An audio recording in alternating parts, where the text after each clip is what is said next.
Hey guys, welcome back to the channel. This is story about what if Naruto becomes calm and smarter during his fight part 1. Before I start, please do support for more amazing content and comments for part 2. Do consider to subscribe my channel and share my video to your friends and check out the description as well. Let's start the video. Hey, Hiro Senin, where are we going this way, anyway?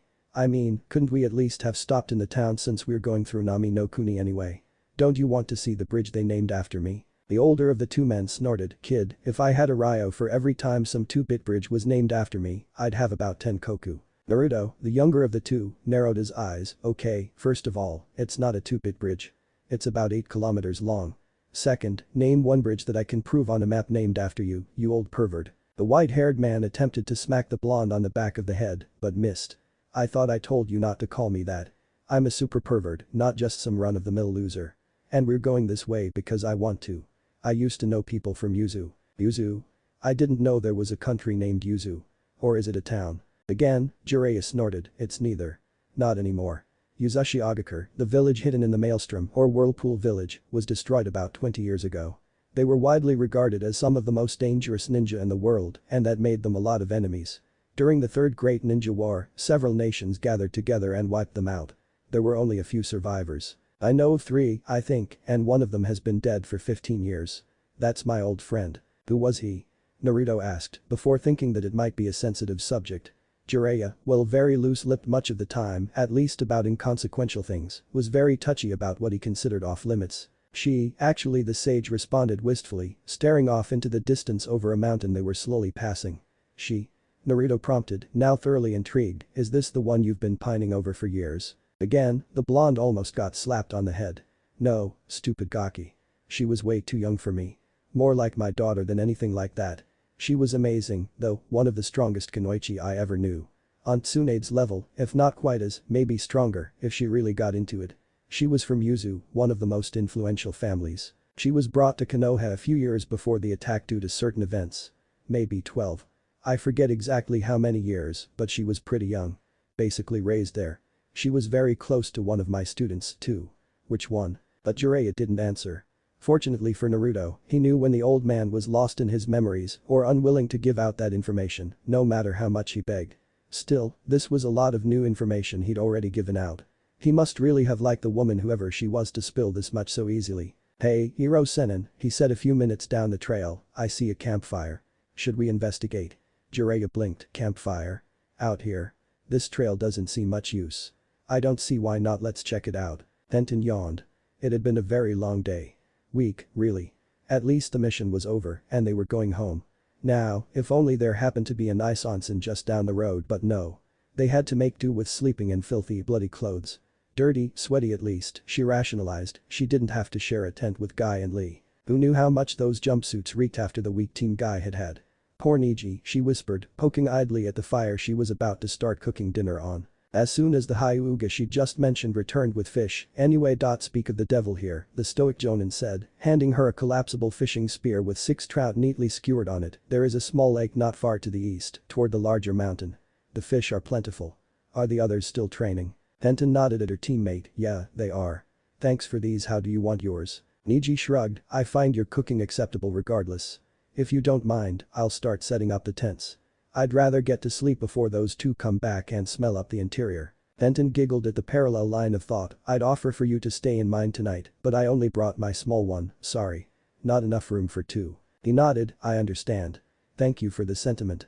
Nonetheless, I would have had to turn the offer down. It would be improper. The kunoichi rolled her brown eyes. Improper.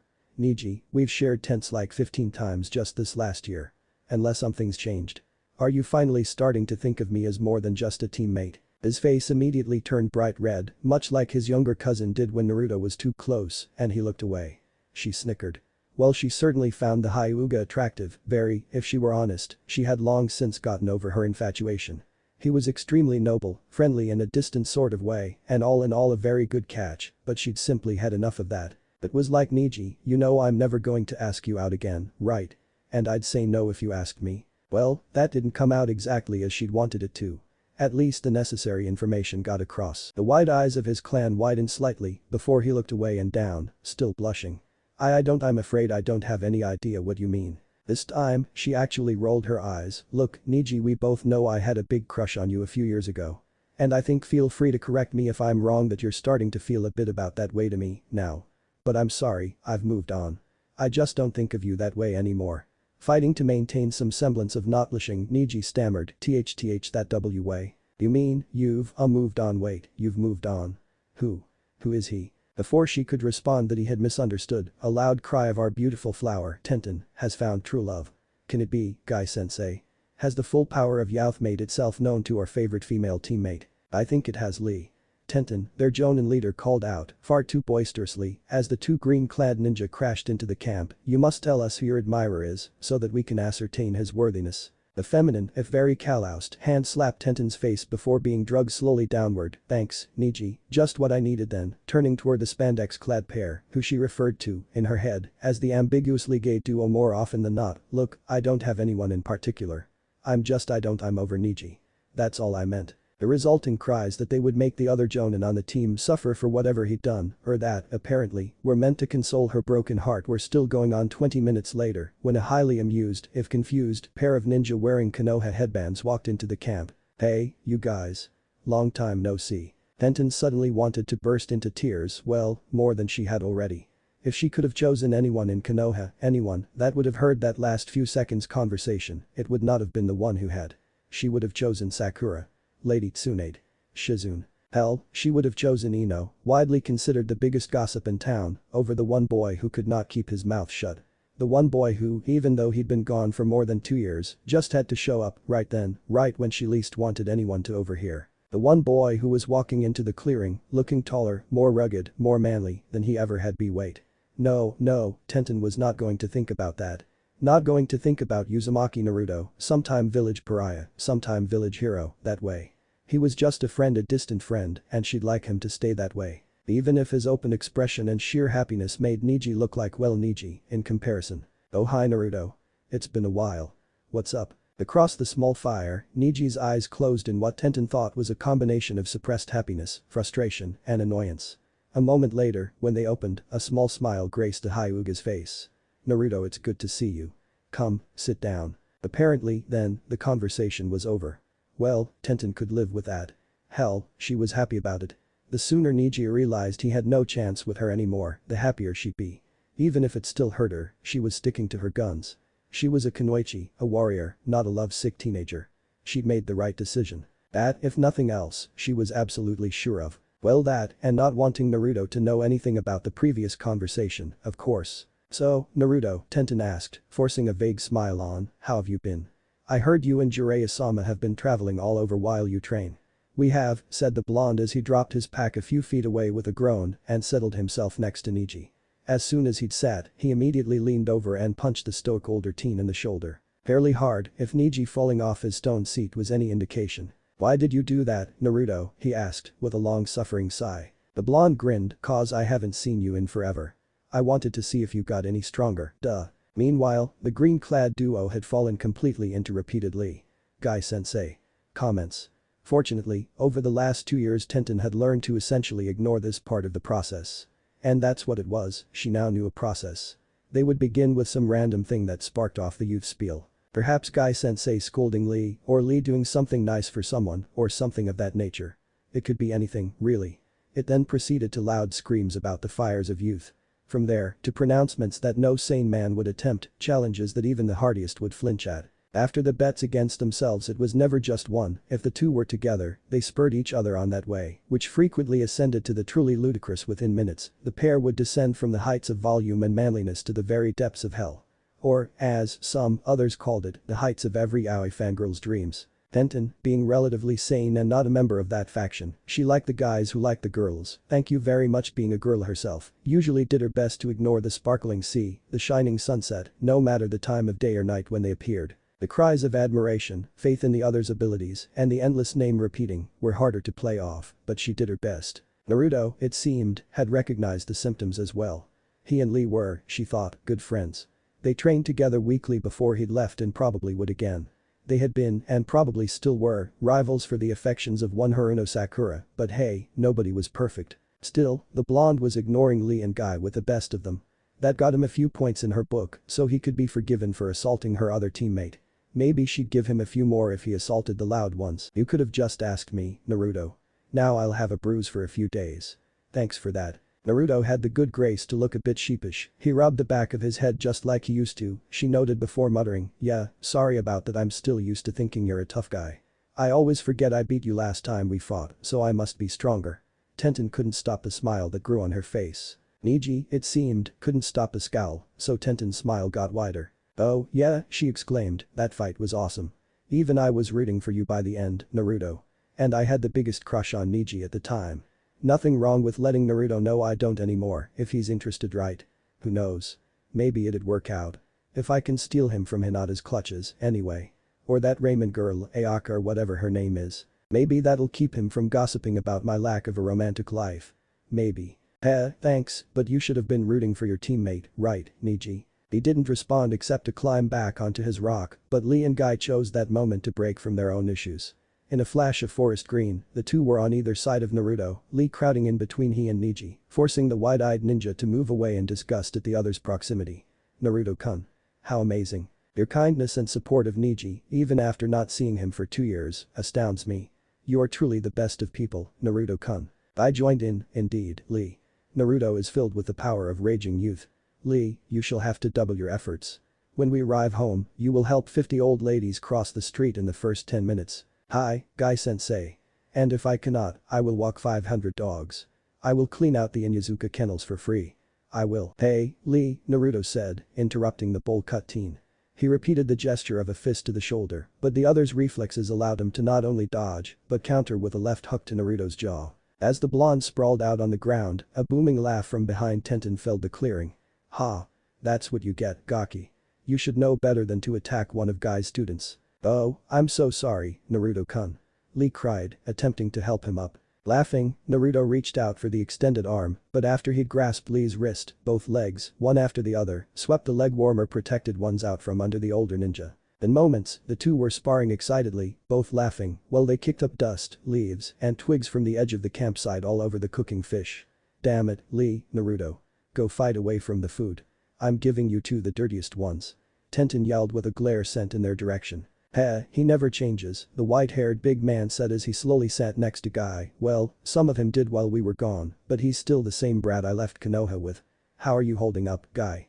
Last I saw, you were still in the hospital watching over Lee's surgery. I can see it was a success, but were there any complications? How's his training and strength been impacted by it? I know there was a lot of damage, Tsunade Haim was pretty worried about even risking the surgery. The tall man smiled, resuming a respectful position near the Sannin. It went perfectly. Lady Tsunade performed the surgery without issue, even as complicated as it was. With Shizune Dono's help, it went better than we could have hoped. In fact, Tsunade-sama was able to reinforce the bones so that it will be slightly harder for him to suffer a similar injury again. Jiraiya nodded, that's good to hear. So, what's been going on in Konoha these days? The last message I got from Tsunade Haim mentioned something about the Chunin exams coming up. Tenten, knowing it would be rude to interrupt the senior ninja, listened with half an ear while she watched Naruto and Lee spar. The two really were amazing. Each in their own way were, she thought, better than even Neji, and he was the very best of them in straight-up combat, as far as she knew. At least, in terms of lethality. Without chakra use, Lee would probably flatten the Jiken style Neji used. But Naruto, where had he learned that? He wasn't even striking at Lee with his hands, but instead was practically flying through the air, legs both spinning. Occasionally they moved together, often separately, and once or twice a minute in totally different orbital planes. In fact, if she counted 1, 2, 3, 4. 4 times, in the space of an entire minute, his feet touched the ground. But Lee, even with all his speed, seemed hard-pressed to hold off Naruto's strange attack. The power and reach of the blonde, who was now as tall as Neji she thought, and his legs easily outmatched the length of Lee's arms. And the unorthodox style. In 3 months.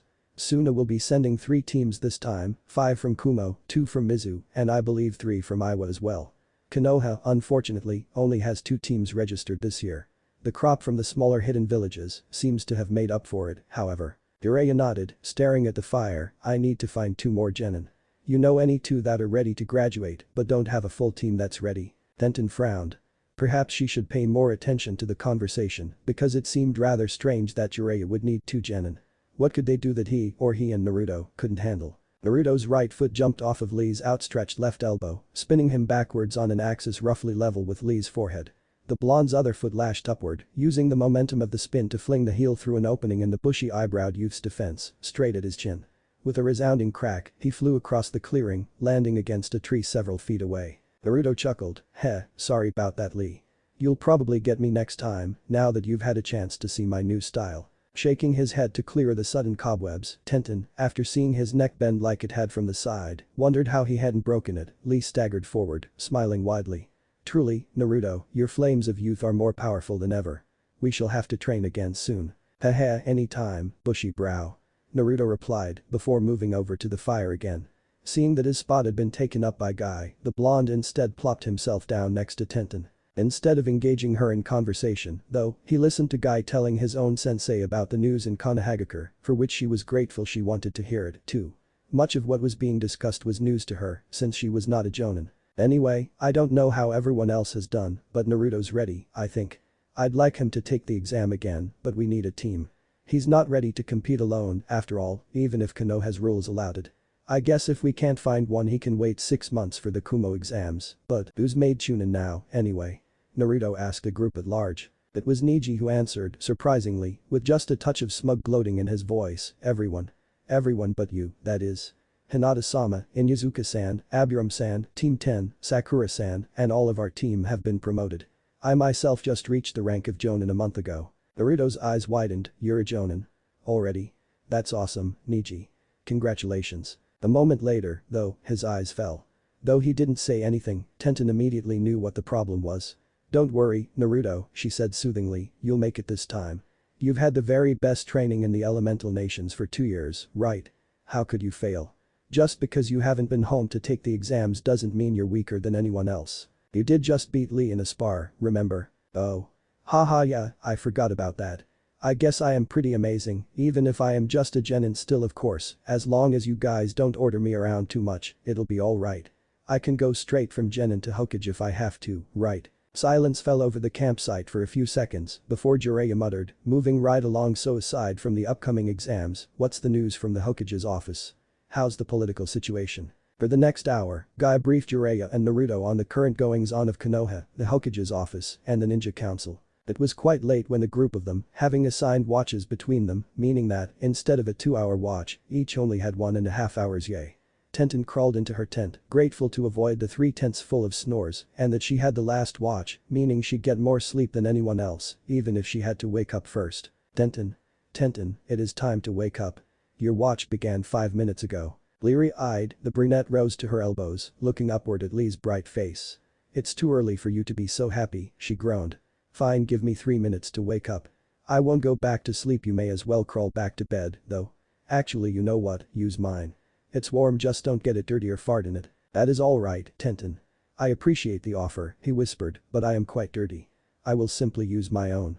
Enjoy your watch. She nodded, grumbling softly to herself, while she put on her sandals, strapped her weapon pouchs, 6 of them, counting the 4 holdout pouches she wore on, and finished with her headband before crawling out of the small tent. She caught the end of Lee's sandal moving into the boy's larger tent as she left. 10 minutes later, she had rolled up her bedroll, taken down the tent, and sealed the whole thing in a mess, since she could sort it out much more easily during daylight hours at her apartment in 2 days, and blown the coals from last night's fire back into a small blaze. She sighed, just 70 minutes left. Don't fall asleep, Tenten.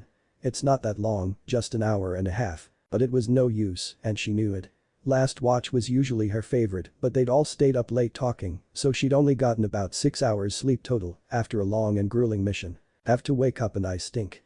Neji caught fish, should I just go take a bath? It took all of a few seconds for her to decide that she could keep watch just as well from a couple dozen feet away through the trees. She was, after all, Tenten, and it was not hard to rig up a few string and bell traps that most jonin would be unable to detect. Another 10 minutes later, she heard water lapping at stones and moved more slowly. The clearing had had a little starlight and moonlight filtering in, but later, at the edge of the water, the moon had set and the forest was more dense. Gingerly, she groped around for her easy access glow stick and cracked it open. Moments later, a soft blue light filled the area and Tenten grinned. It wasn't just a stream, the water stretched farther than her light reached. At once, she started depositing her scrolls, weapon pouches, and eventually clothes on the largest patch of horsetail she could find. Slipping in, she found the water cold but not freezing, given that it was midsummer. "Ah, that feels so nice," she moaned, moving in further. The slope dropped rapidly, and she could feel fish who likely had never learned to fear humans slipping in between and around her legs as she went. One slithered right through the joint of her legs, but vanished with a splash on the surface when she giggled at the tickling sensation. The sun was just starting to rise when Tenten decided it was probably a good time to get dressed and head back, but first, she'd wash her clothes a bit. They could dry on the road. Naruto woke with a yawn. The hand stretched out across his too large for just one tent would, on any night previous to the second night of his training trip, gotten him in trouble with Jiraiya or whoever he was sharing a tent with. Now, though, the sage had wised up and made sure he slept on his own. He got hit less in the night that way. Both of them did, to be honest, because Jiraiya tossed and turned a lot as well, unless he'd been drinking heavily. Speaking of drinking heavily, he had to pee. Badly. With a yawn, he stretched and stepped out of the tent, clad only in his raiment bolt boxers and frog hat, which was now frayed and worn so badly one eye and one tooth the opposite had come completely off. Without pause to think that Tenten had the last watch and that he was wandering around mostly undressed, he headed toward where Neji had said last night that the fish had come from. Streams meant for SAFER, bathrooms for everyone, right? After all, the water just moved everything away. No, Naruto at 6 in the morning was not one to care much for the health of anyone or anything downstream of his stream. He could just see the hint of lightness on the horizon through the trees, beyond the mountain. Yes, he could hear the water splashing now. It must have been a vigorous little stream, though the splashing was irregular. Not long now, he was almost there, he could almost hell with it. This tree was as good as any. He'd just have to make sure he didn't step on the wet patch with his bare feet after he'd taken a quick dip to wash the trail grime off. Tenten stood, arched her back, getting it to pop 4 times, and yawned again. Her clothes were, if not clean, at least cleaner. In a minuter 10, she'd put them on and then head back to camp, hopefully with a few fish in tow. As soon as she unsealed her own fishing spear. But first, she'd watch the sunrise over the mountain. In the gathering light, she could see this would be an idyllic little spot for fishing. She'd have to remember it if she ever went through wave again. 5 minutes later, she was still watching the sunrise, having long since forgotten she was totally nude, standing a little over knee-deep in a large pool, with only a single good-sized tree in arm's reach for cover, from which her clothes were currently hanging. Why? Simple, really. Tenten was a sucker for 4 things. Weapons, sunrises, fortune-telling, hey, everyone needs a hobby. And ancient ruins.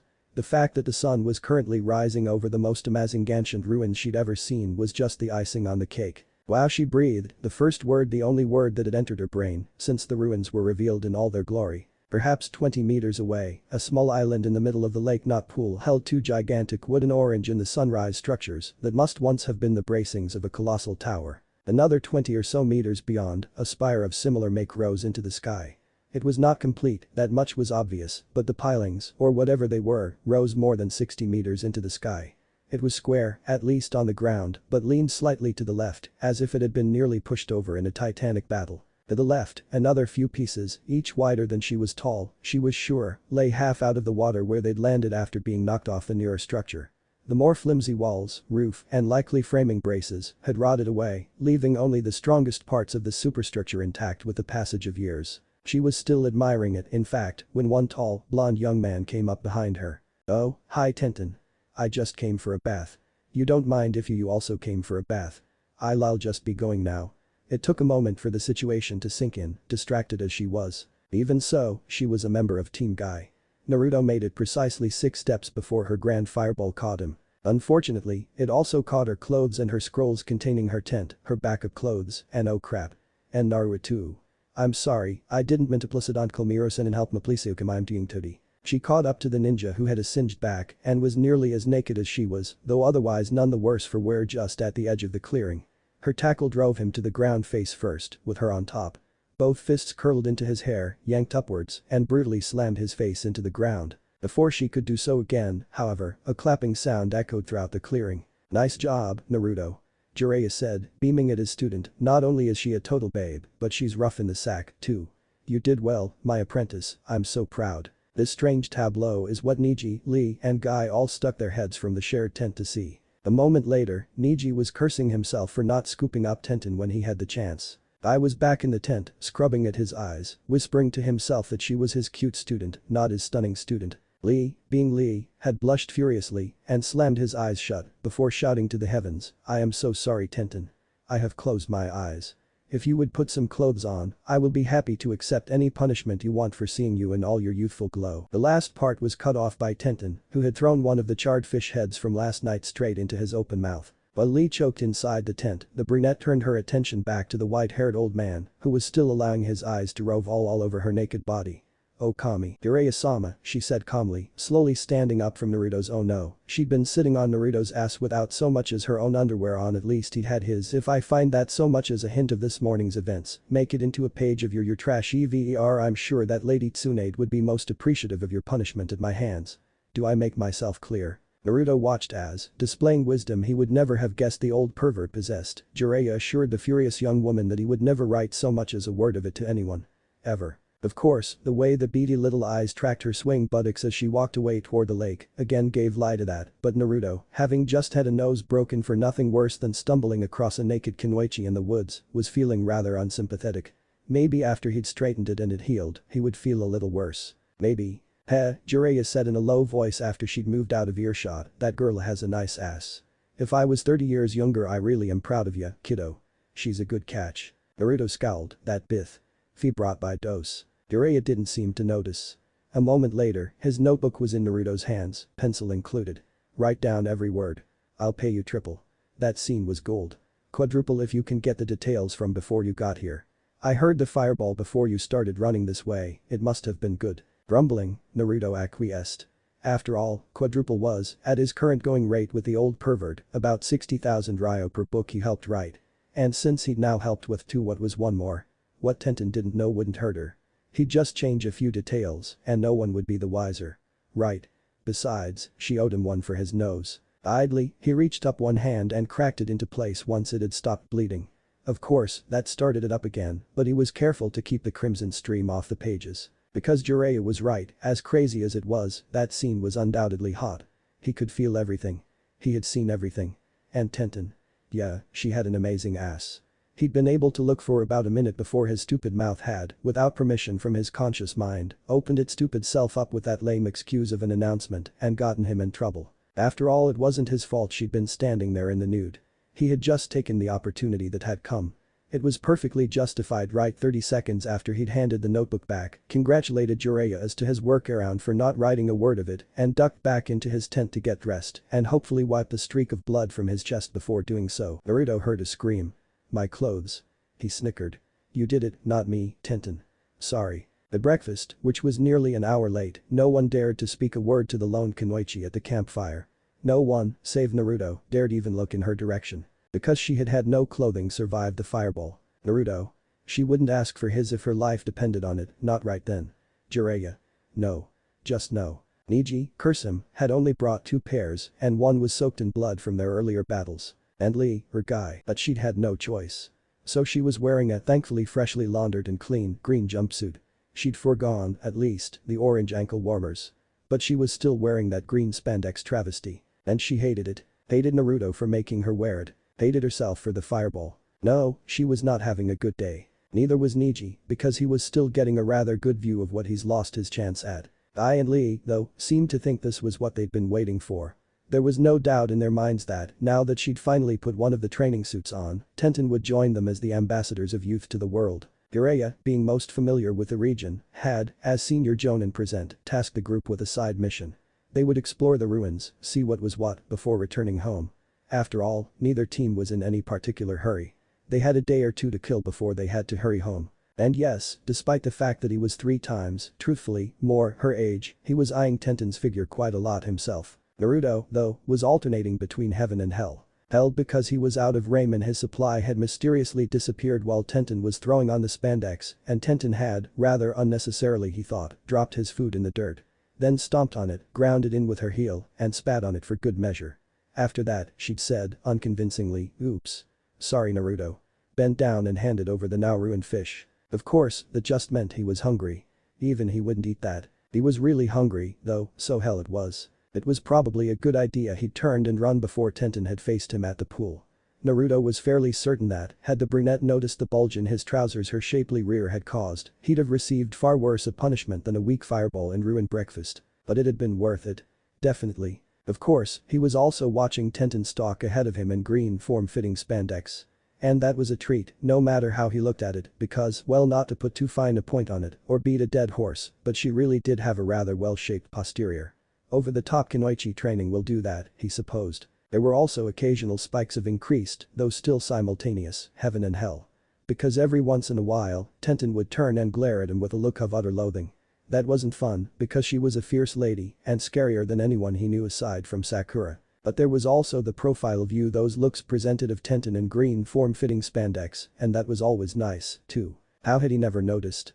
Tenten, despite not having Sakura's or Hinata's exotic features or Ino's rather full figure, was easily up there with them in the looks department. But he certainly noticed now, and it wasn't just because he'd seen her in the buff, either. Though that had started the process of opening his eyes very widely, of course. Well, Jiraiya said, having stopped at the edge of the lake to look out over the ruins, I thought this place was gone for good. Naruto, Team Guy, welcome to Uzashigakure. Or what's left of it, anyway. Naruto's heart skipped a beat, though he didn't know why. Alright, Jiraiya said, looking out over the pool from the edge of the charred patch created just after sunrise that morning, looks like we've got some work to do. There's more than I thought left of the old place. I guess when that old bastard Danzo reported Uzashigakure was completely destroyed, he meant mostly destroyed. I don't want to take forever. No more than a couple days. Let's split up. Any objections? Tenten, despite her better judgment, immediately moved toward Guy, hoping to be paired with the one who had offended her least that morning. The white-haired man seemed either to have not noticed or ignored it, though Naruto, on his other side, saw the smirk and grimaced. He knew, already, what the old pervert was planning. We need a pair of good eyes and someone familiar with Kenjutsu beyond the basic level in each team. Since we have 3 Jonin as well, that makes things even easier. Lee, Niji, you guys are one team, since I can assume, being a Hyuga, you have more than a passing familiarity with seals, right? The brunette nodded calmly, though he was inwardly cheering. He would never, ever admit it verbally, but he was happy to not be paired with Tenten just then. After what he'd seen, what he was still seeing, he didn't know if he'd ever be able to look at the girl without blushing furiously or bursting into laughter again. It was all he could do to keep a straight face, and he wasn't even looking at her. Right, good.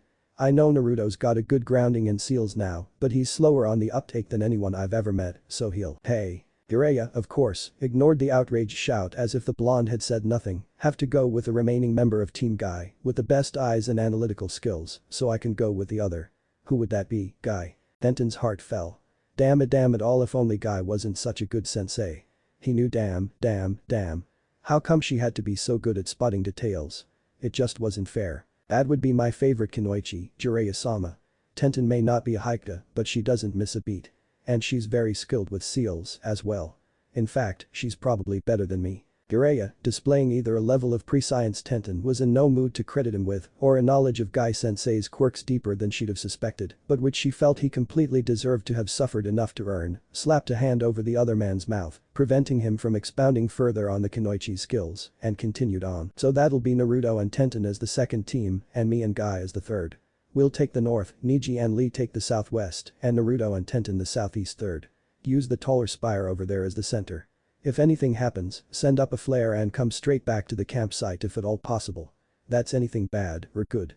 But be on your guard. At its prime, Yuzu was a bastion of ninja strength, and there's probably all kinds of traps laying around the place. I'd rather sneak into one of Orochimaru's bases than sneak around Yuzu. That's why you need a Kenjutsu user in each team, to disarm seals if you spot them before you're trapped. The good news is that most traps will only trap you, they won't be lethal, although since Yuzu was destroyed by war you never know. Jiraiya took a moment longer to think about other possibilities in silence before turning back to the rest. So, any questions? Problems with the teams? Tough. Get moving. In a flash and whoosh of wind, the 2 older ninja and Tenten's other teammates vanished in a high-speed leap. Tenten would not turn and look at Naruto, though. She wouldn't give him the satisfaction. If he was going to be such a jerk after that morning, then, hey Tenten. She didn't reply, except to start water walking east. They had some ground to cover before reaching the area they were supposed to search. It'll be easier searching from the outside in. That way, if there's trouble, we'll see it easier too. Hey. I'm trying to apologize, here. It's not like I was trying to peep. And I'm not the one that fried your clothes. I just had to pee. For a heartbeat or two, Tenten paused, then started walking again without another word. Just because he was right, and damn him for being so, too, didn't mean she had to forgive him for seeing her nude. Or for the comments she'd heard from Jiraiya as she stalked away. Or the snickering and looks Naruto had been giving her all morning when he thought she wouldn't see. You know what? Forget Naruto. I don't need a jerk like him anyway. I'd almost rather date Niji, and I just got over him. As Guy and Jiraiya made their way past the ruins toward the north, the younger of the two Jonin looked backward for only a moment before setting his jaw. They will be fine. My students are each geniuses in their own right. I must have faith in them. Jiraiya-sama knows what he's doing. And Guy was right. Jiraiya had known exactly what he was doing when he sent Naruto and Tenten off together. He was stirring up trouble. Careful, Lee, Niji said softly. His green-clad teammate froze, hanging motionless on the side of the pillar by 1 foot, and glanced down at Niji. He followed the prodigy's gaze up to where he'd been about to place his foot. Slowly, it withdrew. With the sandal and his toes out of the way, Lee was just able to make out the faint scratches in the wood they were currently climbing. Once the two were side by side, they bent to examine the scratches more clearly. They were about halfway up the pillar on the southwest corner of the square ruin, having chosen to get the lay of the land from a high vantage point before searching at ground level. The rune or whatever it was on the surface was crude, apparently carved into the wood with a knife in haste, but the image was clear. Lightning striking a stick figure. Worse, Niji could detect the faintest trace of chakra within the rough lines of the carving. It was most definitely a seal of some sort. It may just be a distraction, he said quietly, looking upward, where they'd been headed for a moment, meant to keep us from going further. Why would it show the effects it causes? Most seals don't do that. Lee nodded, frowning. I have found that the seal's Tenten uses are almost arcane in how much they hide their purpose. Even simple storage seals can be vastly different depending on what they are designed to store. Niji nodded, yes. But I have also seen 1 or 2 seals that illustrate the purpose, although one of those was deliberately misleading. Perhaps we should use a kunai to test the seal. From further away, at ground level. Lee nodded, and the two immediately let go of the chakra holding the soles of their feet to the ancient wood, falling at once toward the ground. Quit worrying, Guy, Jiraiya said a few minutes later. They'd found a few outlying buildings which were surprisingly well preserved near the edge of the valley. They'll be fine. We have our own things to deal with. You can recognize standard security seals, right? The taller of the pair nodded, yes, Jiraiya-sama. Are the Yuzu designs similar? The sage nodded as well, not looking at his companion. Instead, his eyes were trailing along with his hand, which was gliding along the open doorframe of the first building they'd reached. The dwelling had been inhabited by animals for a long time, judging by the mess and smell, but might be worth checking anyway. Similar, you could say that. Konoha's designs are based on the Yuzu designs. I should know, me and Minato created half of them based on what Kushina brought with her. I stepped to the side and peered in a shattered window, careful not to touch the seal-covered walls. This appears to be fairly standard, unless I'm reading it incorrectly. I don't worry that Niji and Lee are alright. But what about Naruto and Tenten? I hate to say it, but she might allow Naruto to be harmed. She's rather angry at him. Most unyouthful of her. Jiraiya chuckled, let's just say that Gaki has a way with women and leave it at that, shall we? They'll be fine. Naruto's no master yet, but he has some talent with Kenjutsu himself, or I'd not have taught him anything past the bare basics. No matter who his father was. The last was said under his breath, and Guy had the good grace to pretend not to have heard. Besides, the white-haired shinobi continued, how much trouble can a couple of teenage ninja get into? The ground shook, and the remaining windows of the building cracked or shattered as the shockwave from a massive explosion ripped past them. Damn it, Jiraiya frowned, not even 5 minutes, just 5 minutes, you dumb brat. Come on, Tenten. I said I was sorry. How long are you gonna be acting like this? She, of course, ignored Naruto's wheedling as they walked down the dark forest path, careful to step only where the frequent cobblestones lay. She was a proud Kunoichi of Konohagakure and would not give in to the childish whining of someone she might, once, have almost possibly considered a friend. That she had, to herself, acknowledged that she might have overreacted to him seeing her only from behind, at first in a state of undress did not, by any stretch of the imagination, mean that she would forgive him for goading, intentionally or otherwise, her into burning her clothes and weapon scrolls. The cost Tenten shuddered. 6 scrolls, 20 seals each holding 20 weapons of various kinds 50 for the 2 each shuriken and kunai seals. That was 520 individual weapons she destroyed in a heartbeat. Something along the lines of 500,000 ryo, gone. That was almost 6 years' pay. 6 years of saving and scrimping every penny she could to build up a stock of weapons for her techniques of that magnitude. Some of them, as well, were rare, even one-of-a-kind weapons. Now, they were gone. Forever. Tenten would not be forgiving Naruto anytime soon. As she stalked between 2 trees, a weight hit her from behind, tackling her to the ground. She saw a flash of yellow and a lot of orange and black. With a grunt, the air left Naruto's lungs a moment after they hit the ground tumbling. She had spun as they fell and brought her knee up to his gut. She'd been aiming lower, thinking he had gone mad and thought he might have a snowball's chance in hell of successfully attacking her sexually. After she'd leapt to her feet, she saw Naruto, quivering, on the ground, holding his stomach with both hands. His eyes, though, were not fixed on Tenten or closed shut in pain. Instead, they were behind her. Carefully, Tenten turned, reaching idly for a weapon scroll. Only when her hands closed on nothing did she remember her dire thoughts of only seconds before. Her scrolls were gone, and with them her best means of protecting herself. But from what? There was no attack, no threat. Only a slightly glowing set of sigils between the trees, and the lines were getting lighter. That usually wasn't a good thing. Tenten took one step away before realizing that Naruto had actually just stopped her from stepping directly on top of the line of runes sketched into the cobblestones of the forest path they'd been following. With a long-suffering sigh, she stepped back in a rush, scooped up a still form of Naruto, and jumped away. She saw a flash of light, heard a slight sizzle, and then nothing. As a faint stench of ozone trickled past her nose, Tenten turned to see a smoking line trace between the two large trees, as if a wall of lightning had appeared briefly and then vanished. Wow, thanks, Naru. And then the huge pillar they'd passed a few minutes before exploded, sending huge chunks of orange-stained wood raining down around them. Naruto, standing slowly, wheezed, "Damn it, Iro-senin. Can't you even disarm a simple seal right?" Tenten, though, had already started running for the pillar at top speed, screaming, at the sight of one large piece falling directly over two patches of white and green. When Jiraiya arrived on the scene, he was quite surprised to see not see, his apprentice. "Guess I owe the brat an apology. It's usually him that causes destruction like this." I, arriving a moment later, had a slightly different response. "Lee. Niji. Can you hear me? Are you alright?" There was a muffled cry from near the larger slab, which appeared to be floating. At the edge of his vision, Guy noticed Tenten and, behind her, Naruto sprinting toward them across the pool. They would be here in moments. That was good. They would likely need the help of Naruto's clones, if he was right. "Hold on." Guy shouted, moving at a quick jog around the huge slab of wood, looking for the best place to grab hold. "Naruto-kun. Over here, about 20 clones. On the other corner, 20 more.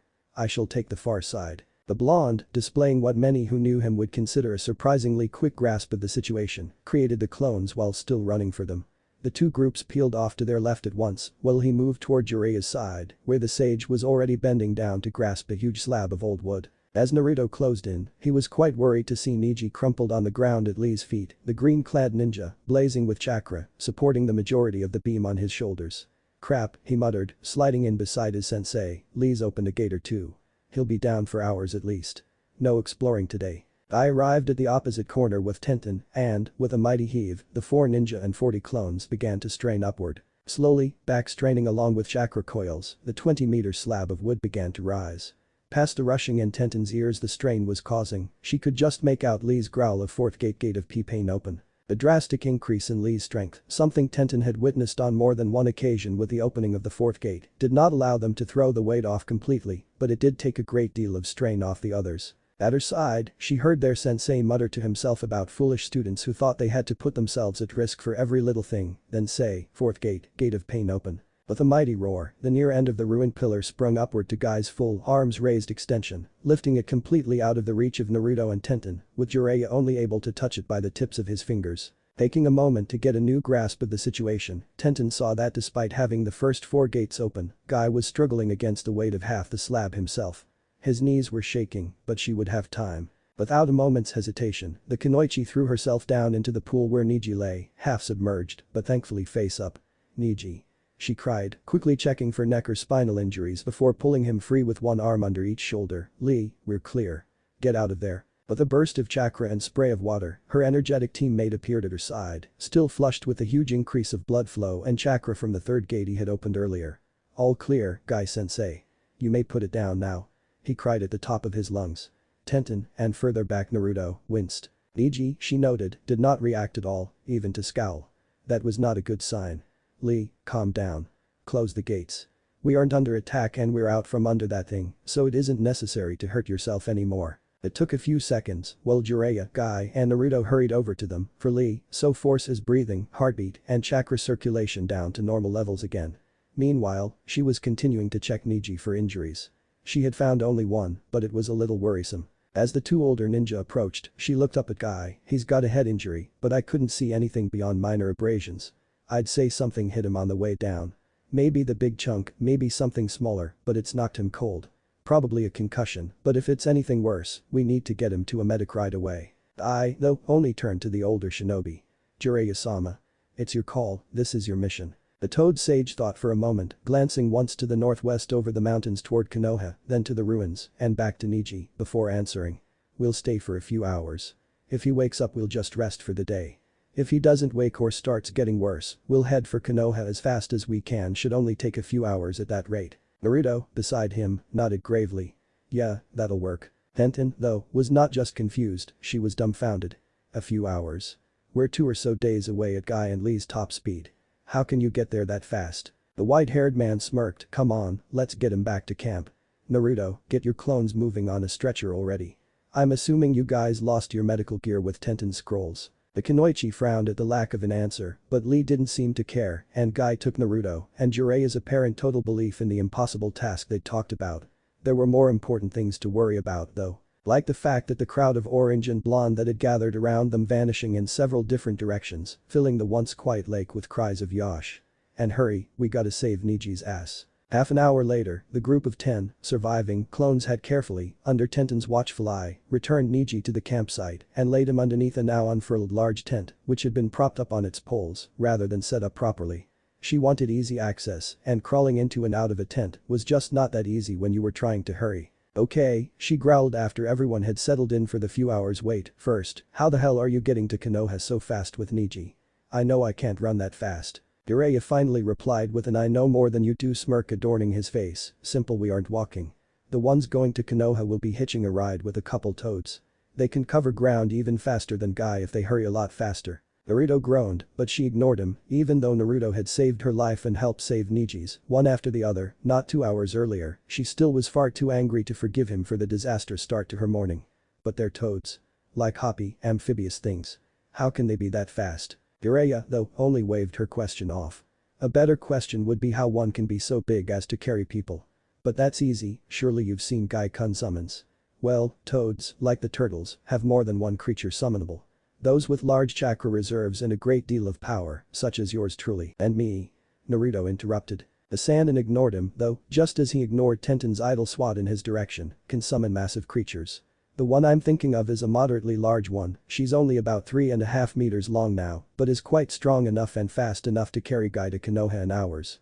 At least, if she takes this famous bridge Naruto's always going on about. There was silence aside from the rustle of bandages as she continued to wrap the Haika's head and neck and the crackle of the relit fire, which Naruto had begun poking idly at with a stick. But wait, if you're taking a toad, won't it be jumping? At high speeds, that could kill him.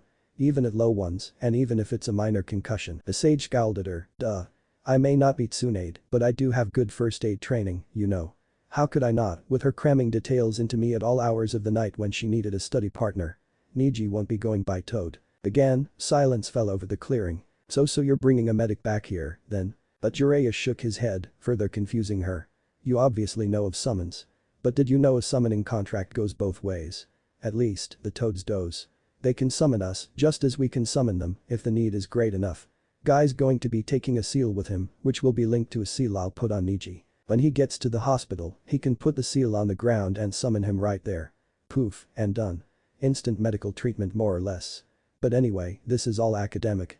We don't have to worry about it if he wakes up, though it might be a good idea anyway, concussions can be tricky. Niji had indeed woken a couple of tense hours later, but Guy had already decided that he would go with Jiraiya's instructions and start on his way. Tenten had been quite impressed with the size of the large green toad, which, if anything, was even longer than the 3 or 4 meters the sage had mentioned, but less so with the obvious lipstick and bow it wore on its back, despite clearly being male.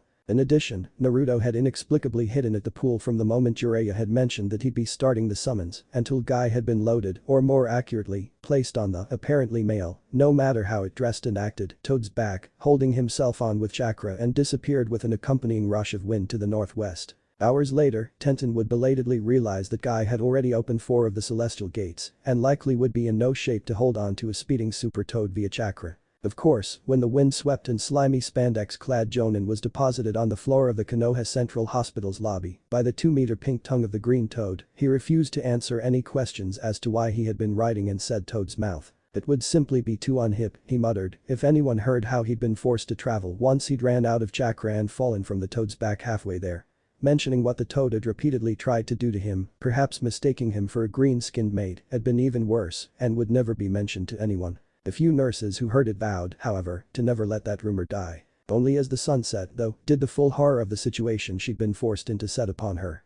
After having extracted every detail of what had happened from Lee, she, Naruto, and Jiraiya had sat back to wait for the signal, the toad popping back in to relay the message that Guy had arrived before placing the seal. Tenten had tried to get a look at the design but had been blocked by the sage's expert derailment of her curiosity by asking how the spandex fit on her, because it certainly appeared to fit her like a glove in all the right ways. After Neji had disappeared in a puff of smoke, and Naruto had as well, apparently the him who'd come back from the pool was a shadow clone, but given the toad's reaction to his presence, she could almost understand why he'd avoided her. It dawned on the Kunoichi that she was alone in the woods, days away from home and at least a few hours from any kind of town, and without the buffer of Neji or Guy-sensei to protect her from Lee or those two perverts. And she had no clothes, aside from Lee's borrowed outfit, no weapons with which to murder the latter two in their sleep, and, alright, the sage said over dinner, we'll start back up in the morning, just after dawn.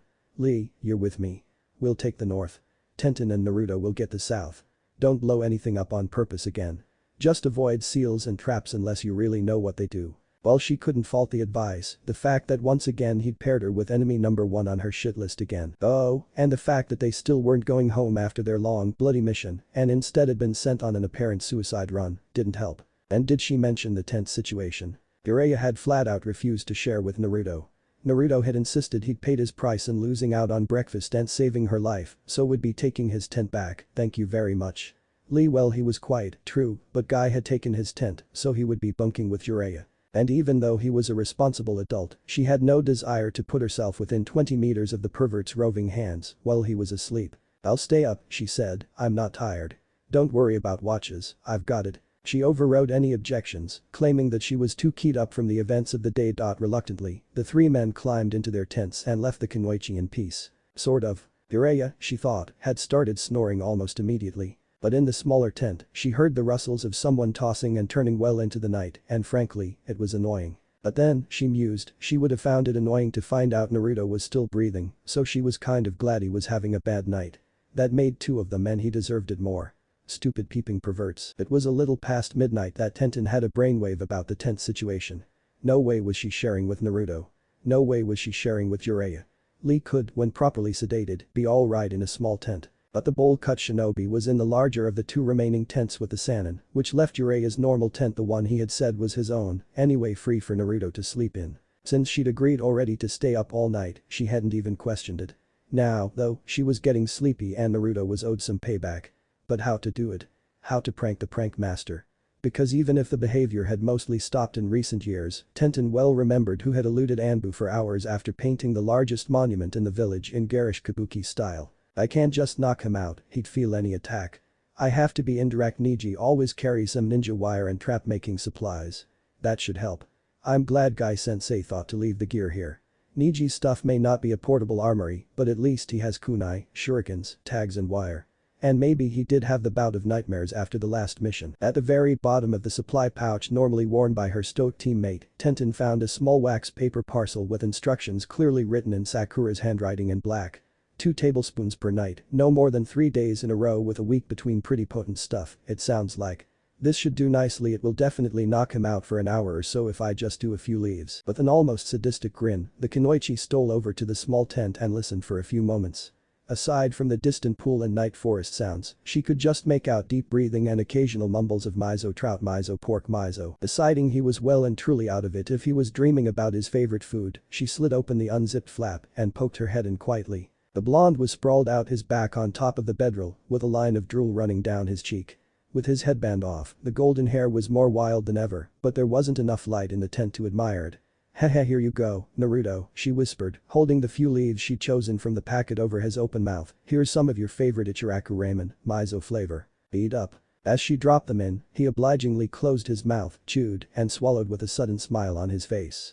Thanks, Aim-chan, he muttered, tasty alwa. The tempo of his breathing dropped still further in moments.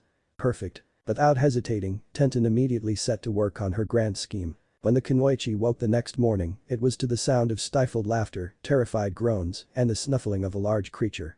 It took a moment to figure out what the mirth was for, but once she did, Tenten let a huge smirk grace her features. She'd really done it, payback. And not just payback, but against the worst prankster in the entire village hidden in the leaves. She was awesome. Not as awesome as the sight that greeted her tousled head when she stuck it out of the tent, though. Half-naked, she hadn't wanted to remove his boxers. Naruto had been tied quite tightly to a tree, with hands separated far enough behind him he couldn't form hand seals, and then had his stomach covered in the small amount of honey Neji kept for his sweet tooth on the road. On the other side of the clearing, Jiraiya was sitting calmly in the entrance to the larger tent, holding Lee back from rescuing the other shinobi, chuckling all the while. Between them, though closer to the blonde, were two creatures. The smaller was a russet color, had 4 legs, and a short tail. The other was darker, shaggier, but similar in build. Bears. I didn't know bears lived on Nami no Kuni. Cool. I just expected badgers or bugs or something. Bears are way better, though. Looks like you have some admirers, Naruto. She called. The two animals, the larger licking his stomach and the smaller his knees, didn't so much as glance in her direction. Nor did he. Instead, he only muttered, "Nice bears. Good bears. Keep on licking the honey, don't go for the soft meat underneath. Nice bears." It was too much. She collapsed into a fit of girlish laughter that, had she been in Konoha with more witnesses, would have embarrassed her completely. As it was, though, oh, Tenten, you are just so damned good. Alright, so I'll go with Lee Kun this time, Jiraiya said as they looked over the, more than yesterday, ruins.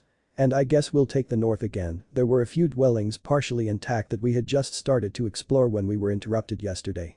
So Tenten and Naruto, you'll be on the south. Just give things a once over unless you find something interesting, we don't have much time to waste. We should start heading back to Konoha by about noon tomorrow. Grumbling, Tenten agreed. She and the blonde hadn't taken more than a few steps away from the others when Naruto said in a low voice, "I've got to hand it to you, that was pretty masterful. I might even have to be nervous about bears for a while, they'd been licking me for about 3 hours before you woke up. How did you get me tied up without waking up?" Trying, and failing, to hide the smirk growing on her face, Tenten looked away and sped up slightly, "A girl never tells, Naruto. I thought Sakura taught you stuff like that." He snorted, "Sakura taught me how to avoid and take a punch. Not girly stuff. You know, the only person I ever really struggled with in taijutsu fights was her. I could hold my own against a class genius Sasuke, I could outlast even Kakashi-sensei.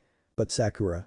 Every single time, 1 or 2 hits and I was out. Even before she started training with Bachan for 2 years, it's scary what Sakura will be like with that kind of strength behind her." Tenten smiled, "Yeah, Sakura's gotten pretty strong. Neji got a broken leg on a mission about 6 months ago and she had him patched up and walking in 10 minutes. Limping, yeah, but on his feet and moving. And I had the fortune to watch her and Tsunadeheim train in evasion, it was impressive. Even I'd have a hard time hitting Sakura now." Naruto ignored the boasting, but gave a low whistle anyway. Evasion training with Bachan. That's scary stuff. The night we met, she finger flicked me in the forehead and sent me 2 blocks. If she was really trying to hurt you or even just hit you, but a week later, she was punching Hibi team over and over, and he just shrugged it off. Is Orochimaru really that strong? He had trailed off, almost as if talking solely to himself, but Tenten answered anyway. Orochimaru? He is one of the Densetsu no Sannin, even if he's a snake-scaled traitor. It makes sense he'd be as strong as Tsunadeheim. Naruto shook his head and replied more firmly, "No, it's not that," he was shrugging them off like she wasn't even hurting him at all. "This is Bachan. She can shatter giant trees, a castle, in a single hit. And he took like 2 dozen or something and never even seemed to feel it. Nobody is that strong. Especially not pale and snaky." Curious, Tenten seemed to forget her annoyance, her righteous anger at Naruto for a while. "So the rumors say that when you were off with Jiraiya-sama bringing Tsunadeheim back, you guys ran into Orochimaru. Is that where you saw them fighting? Did he attack Tsunadeheim or something and you guys had to rescue her?" Naruto snorted, "No, it didn't exactly happen like that. The Lush was being bribed by the snake bastard. He'd promised to bring her little brother and boyfriend back from the dead or something if she healed his arms from what old man Jiuji did to him at the Chunin exams." Tenten gave a low whistle, "Wow, I didn't know she even had a brother. And he died." Naruto nodded, "Yeah. From what I heard from Jiraiya later, he was about my age at the time, 12 or 13 when he died. This jewel necklace," he picked it up and showed the Kunoichi, "was something she gave him after he'd sworn to be Hokage and build a peaceful world. Right after his birthday. He went on a mission and died. It was during the Second War, I think. The day after he got the necklace, he died. I'm not sure if it was before or after, but apparently Bachan also gave the thing to her boyfriend. He was a ninja named Dan, but I don't know anything else about him, and he died the next day too. She was there and tried to save him, that was what caused her hemiphagia." "Her what?" Naruto shrugged, "I dunno. It's some weird thing and I wasn't paying attention when Shizune Nichan said it. She used to get really scared, like full-on paralyzed, by the sight of blood. Hiro Sennin thinks that was what caused it." "Oh, so why do you call her Bachan? Isn't that, disrespectful? She is the first female Hokage, and the granddaughter of the first Hokage. I thought you worshipped those guys. Again, the blonde snorted, I did, and I do. Old man Gigi was the first guy who ever really showed me affection outside of old man Tucci. Even if I didn't know anything else about the Hokage, that'd have been enough. I mean, Gigi was the kind of guy who'd see a lonely, scared orphan kid with nothing and pick him up, give him a hug, and take him to eat ramen. Then, the next day, he'd put his life on the line and die to save a whole village. That's just the kind of guy he was. All the Hokage are like that. Even if Bachan's a horrible drunk with an even worse temper. Benton's open palm met the back of Naruto's head before she could stop herself. He stumbled slightly and glared sideways at her, what was that for? Glowering, the Kunoichi replied, Lady Tsunade is not a drunk. She's the most powerful Kunoichi in the world. She deserves respect. Naruto stopped in his tracks and turned to look at her. Have you ever actually talked to the old hag? I know her. Pretty damned well, I think. She drinks about 2 gallons of sake a day. She's a terrible gambler, never wins at all. And when she does, she assumes the worst thing in the world is coming, panics, and runs off for the hills. Don't get me wrong, I love the old bag. She's the closest thing to a mom or a grandma I've ever known, but she's not perfect. Besides, someone needs to call her on her shit. And apparently no one else has the balls to do it, so I stepped up. For a moment, she debated calling him on his own bullshit, but it was true, wasn't it? She'd certainly met the Hokage on more than one occasion. She'd been there when Lee had had his surgery, and several times before when the not yet sworn-in Hokage had been researching the issues with the surgery as well. Benton had, after all, been spending almost all day every day in the hospital with one friend or another, usually Lee. And the mission room, of course. It seemed it was part of the village leader's duty to spend at least a day per week handing out mission scrolls personally. But did she really know the woman? Naruto certainly spoke as if he did. Of course, he was very informal with everyone, but who else would dare call the Hokage grammar old woman? Worse, hadn't he called her the old hag just a minute ago? Maybe she wasn't perfect after all. But no, she was still the first female Hokage and still probably the most dangerous Kunoichi to ever live. She was still Tenten's hero, no doubt about that, even if she did drink a little bit and had some issues with recreational gaming. She herself enjoyed a little pachinko now and then. That, she knew, was something else she and the Hokage had in common. But still, she's the Hokage. Naruto started walking again, shrugging as he did so, she's also a human being, Tenten. I know better than most what it's like to be thought of as a thing. Believe me, I know exactly why she hasn't killed me for calling her Bachan yet. Me and Iro-Senin are probably the only people who treat her like a person anymore. Even Shizune Ni-chan, who spent years traveling alone with her, treats her with kid gloves. It's got to get old after a while. That thought made Tenten freeze, much like Naruto had done a few seconds earlier. What would that be like? Not ostracized as such, but with everyone who saw you giving you deference, respect you might not have earned, bowing to your slightest wish as if it was gospel, even if it was crazy. Sure, on the surface, it sounded great. But 10 years down the road. No one even daring to speak up with their own opinions, lest it contradict whatever you said. That Naruto was right. That would get old, and in a hurry. Yeah, I guess I can see that. Still, I don't think I can just drop the title and call her Tsunade or Senju-sen anytime soon. Naruto just shrugged again, not a big deal.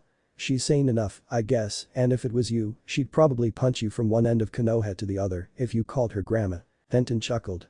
It was strange, not an hour before, she'd been ready to kill the asshole walking next to her. Had, in fact, laughed as 2 bears mauled his stomach with their tongues and been proud of herself for setting it up. But now, not only had she almost forgiven him for the whole fiasco of earlier, he was shedding new light on her hero, changing her whole worldview with just a few simple words. And she liked it. Who knew the most annoying person she knew could have been such a great conversationalist? Hey Tenten. What's up, Naruto? I'm really proud of you for this morning. It was well done. Oh, thanks. She hadn't been expecting that. To be praised by Konoha's greatest prankster after getting one over on him. Maybe she really was the best. But you know it's not over, right? Again, Tenten stopped in her tracks. That feeling it couldn't have been someone walking over her grave. She wasn't even dead yet. Nah, just a cold flash, her blood was still warm and pumping, that wasn't ice in her veins. Bring it on. Naruto, a few steps ahead now, nodded solemnly. I will. I hope you're ready, there's a reason people say I'm the worst and best. Anyway, looks like some writing on the tree there. I wouldn't get closer than, say, 10 feet until we look at it, there's a warning sigil, I think. Cautioned by Naruto's earlier words more than the recent, Tenten stopped about 15 feet away. Just in case. Naruto, though, strode calmly forward until just past the 11-foot mark, smirking as he passed her. Looks old, but I bet it's still functional. What do you think this was? An exterior house wall? Or a garden wall. It's made of stone, but the mortar, if there is any, is really thin. Denton was struck with a feeling of minor incongruity. What did this former street urchin, though she'd known he had an apartment for a long time, he was all but homeless since he had no parents and almost no income after he'd left the orphanage where he was first raised, know about wall construction. But Naruto, like herself, was a ninja, and that meant D ranks. Likely, he knew quite as much about the actual construction of stone walls as she did, it was a very common assignment. Along with babysitting, painting, cleaning, taking out the trash, grocery shopping, gardening, mowing lawns if it could be front off on someone else, odds are someone would pay for it. As a result, most ninja, by the time they graduated from Genin to Chunin, had at least a working knowledge of dozens, often hundreds, of professions. It came in quite useful, sometimes. Often, really, like right now. It looks exterior. A garden wall wouldn't have the char from wood bracing on the other side, right? But look at that piece further to the left. Naruto's head swiveled, but Tenten still did not move closer. Sure, it might be safe to stand 11 feet from the wall, but would it be safe to stand next to him? Doubtless, he had some clever scheme already in mind. Probably a hand buzzer or whoopee cushion or something rotten eggs to throw at her came to mind. Naruto, that'd be right up his alley. No, she decided, she would stay right where she was, thanks. Far enough to dodge anything he sent her way. You might want to come here. Tenten was broken from her mounting paranoia with a start, but she remained where she was. I'll stay right here, thanks. I don't want to get anywhere close to your striking range. Naruto looked back at her, then pointed up. Okay, but he seems to take offense at you just standing there. That's why I moved. For just a brief moment, Tenten contemplated sticking her tongue out at him and calling his bluff.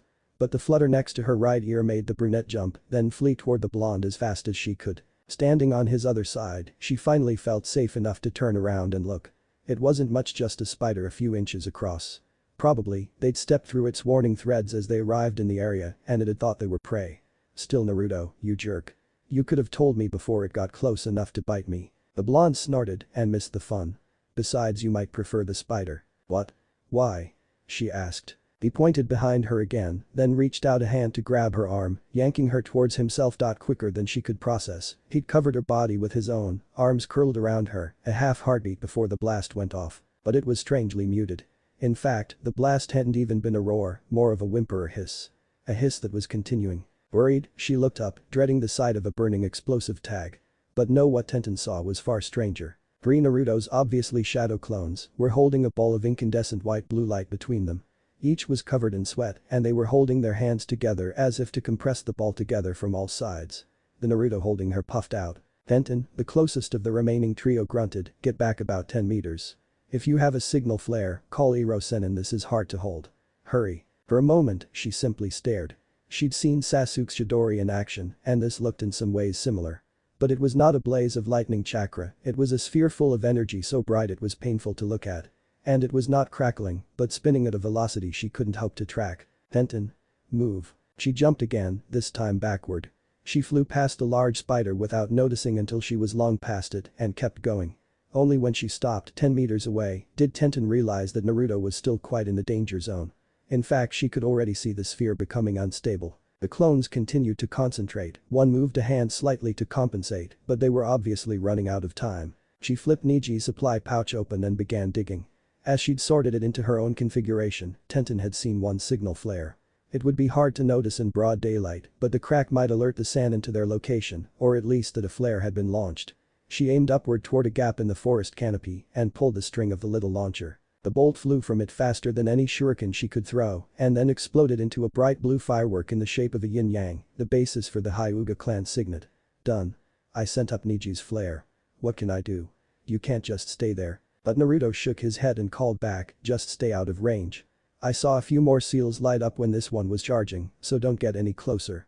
I can take it if it goes off, but I'm hoping the old fart gets here fast enough to help me defuse it. Tenten ignored his instructions once he'd finished talking. Instead, she dashed forward again, this time idly slapping the tarantula out of her way to stop at the sight of the nearest one again. I can help. I'm good with seals, remember? Grunting, Naruto, or at least that clone, allowed his eyes to roll. Fine, whatever. Can you draw a tetragram radiant seal in 10 seconds or less? Tenten blinked.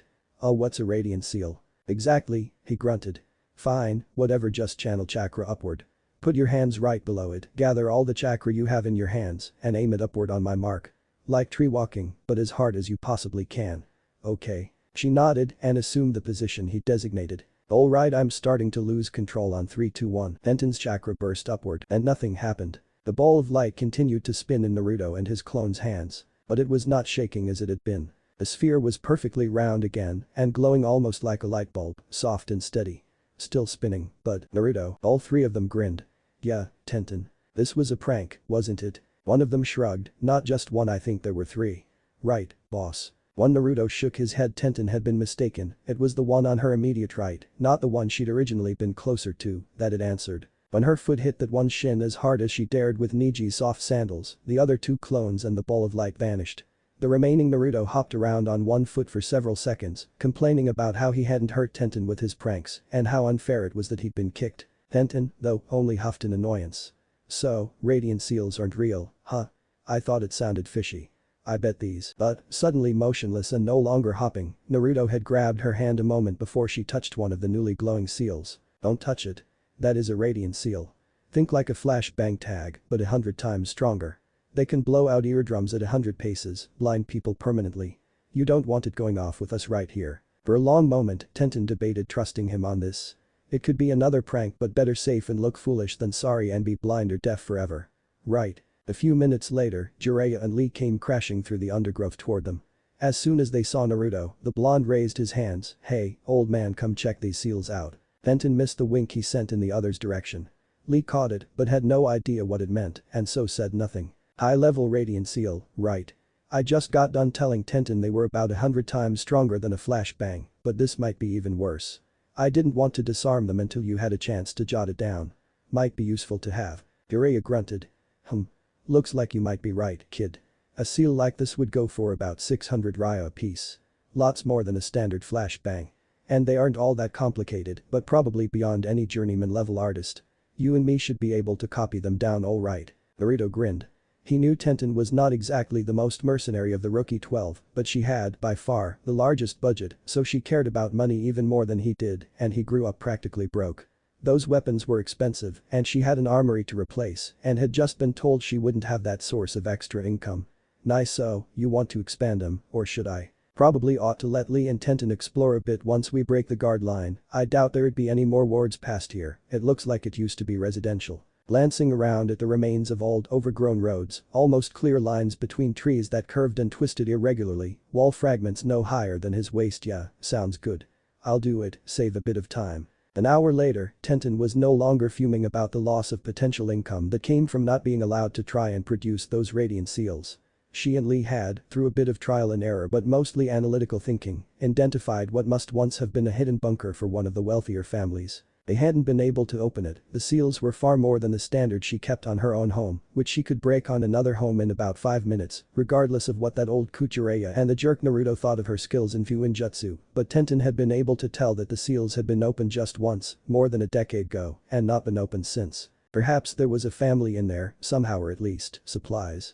People didn't build bunkers and not stock them. Right. That was crazy. No one would spend untold amounts of money on a super-secret high-power bunker and allow it to be improperly prepared for actual habitation.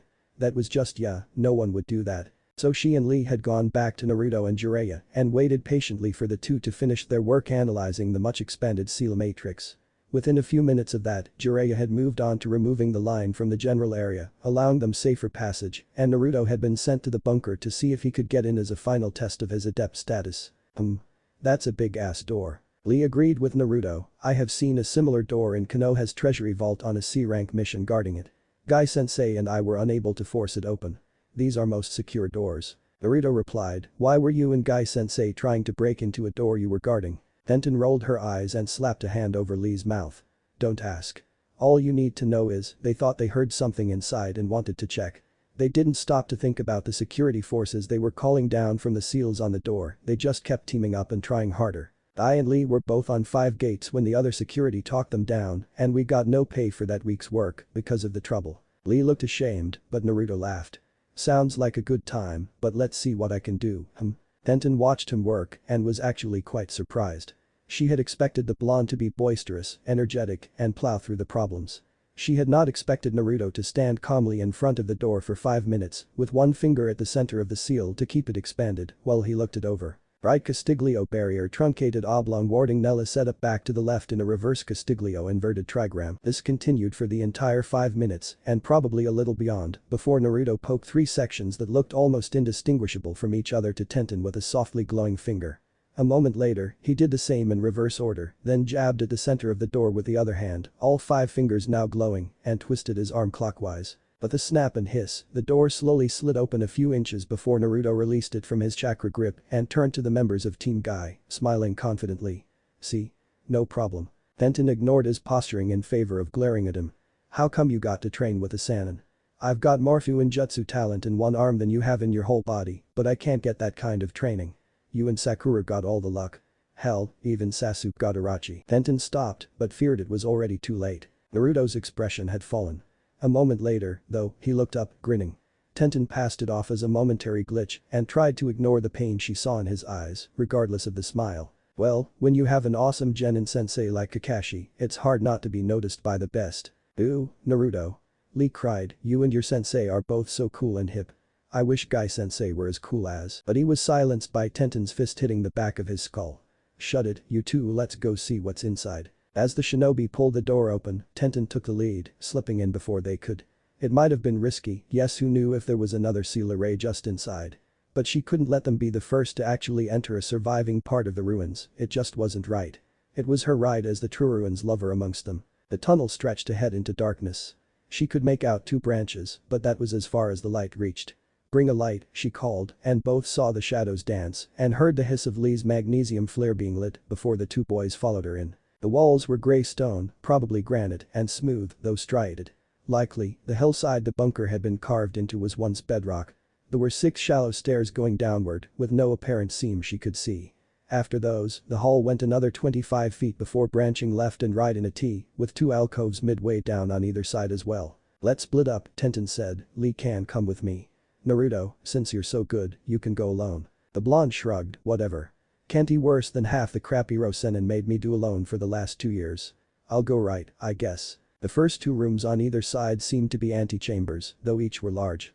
They had shower heads and tile against the far wall on both sides, with a row of benches and empty lockers in the middle of each. 6 lockers on each side, 12 per room, allowed for a lot of gear storage, but each was empty except for a pair of thick, sturdy boots, far too large for Tenten's feet in one of the lockers on the left.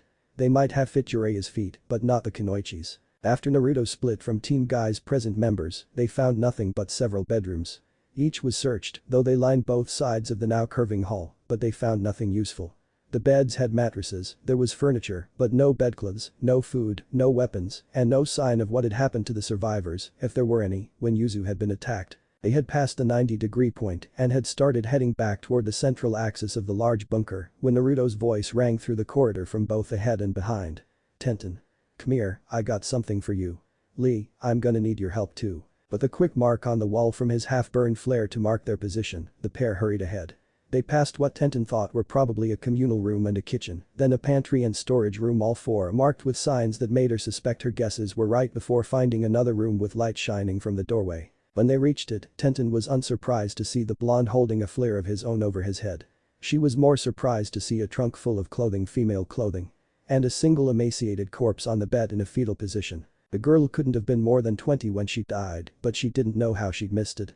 Curled in the woman's arms was a tiny skeleton, no more than a foot long. Had she just given birth when they were forced into the bunker, and no one had been able to come with them. Worse, Tenten's keen eyes could not help but see the crack in the tiny skeleton's neck or the kunai which lay atop the much faded but still dark stain that surrounded the woman's skeleton. She killed her baby, then herself.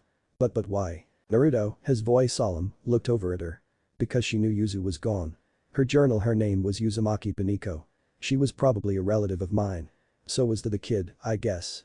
But she didn't want the little thing to grow up with just her, so she killed it to save it that pain, then killed herself. She left a note. She said only a true master would ever find the place, but she hopes it was a surviving Uzumaki, and I had to stop reading. Tenten tried to swallow past the lump in her throat, but it was not easy.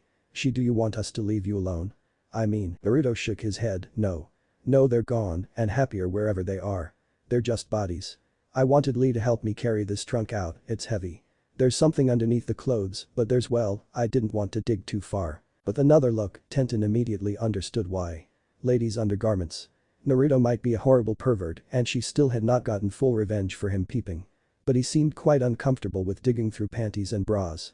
With an eye roll, Tenten turned toward the open journal and pen on the small table beside the bed. You want me to carry those out, at least. Should we take them? Or leave them here? For a minute, Naruto seemed torn and glanced back and forth between the skeletal figures and the door before shaking his head. No, they're at peace. Let's just leave them, I don't want to disturb any GGH ghosts. Smiling to herself at the reminder of Naruto's only real fear, she nodded.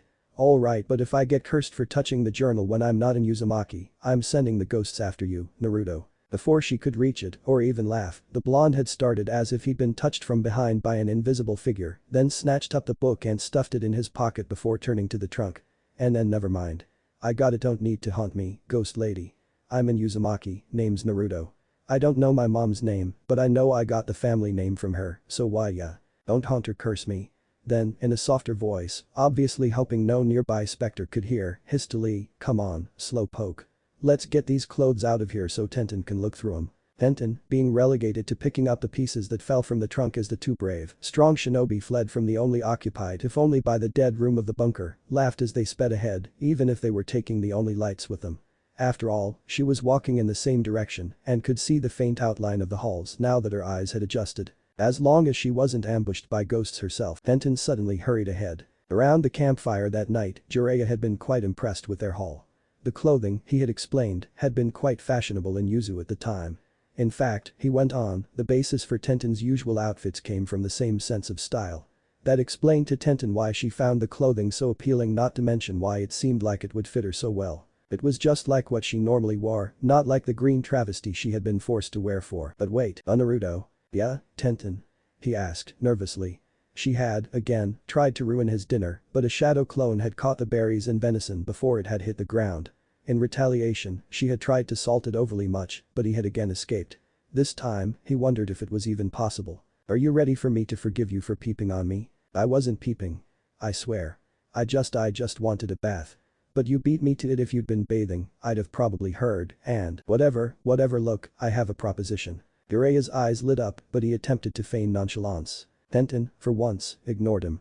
Maybe treating the older pervert nicely would help in her deal with the younger, and if not, she could always hit him later. I really like those clothes. Do you think it'd be okay if I can, borrow some? Just until we get back to Konoha. If you do, I'll forgive you for peeking. Naruto's eyes narrowed. Those belong to my family, Tenten. Even if I didn't know them. She nodded hurriedly. I know. Look, how about this? You saw me naked and I saw you in your boxers. So I guess you could say we're almost square, so. While she trailed off, Naruto and Jiraiya happened to be sharing thoughts if they were going by that comparison, then they both felt Naruto had gotten the much better end of the deal. Well, how about if I also don't blame you for making me ruin my scrolls? For just, say, 2 outfits and underwear? You have no idea how itchy this thing is well without another layer. The blue eyes narrowed further, but the whole while, the wheels had been turning in the prankster's head. Go on, Tenten blushed. I'm not talking about that anymore. That's it, 2 outfits for me forgiving you for both the peeping and getting my arsenal ruined. My final offer, take it or leave it. Naruto shrugged after a few seconds. Okay, but I can do you one better. How about you let me size those for you? I'm not bad with adjusting clothes, and while they might fit alright, they won't fit well, I don't think. Lee blinked.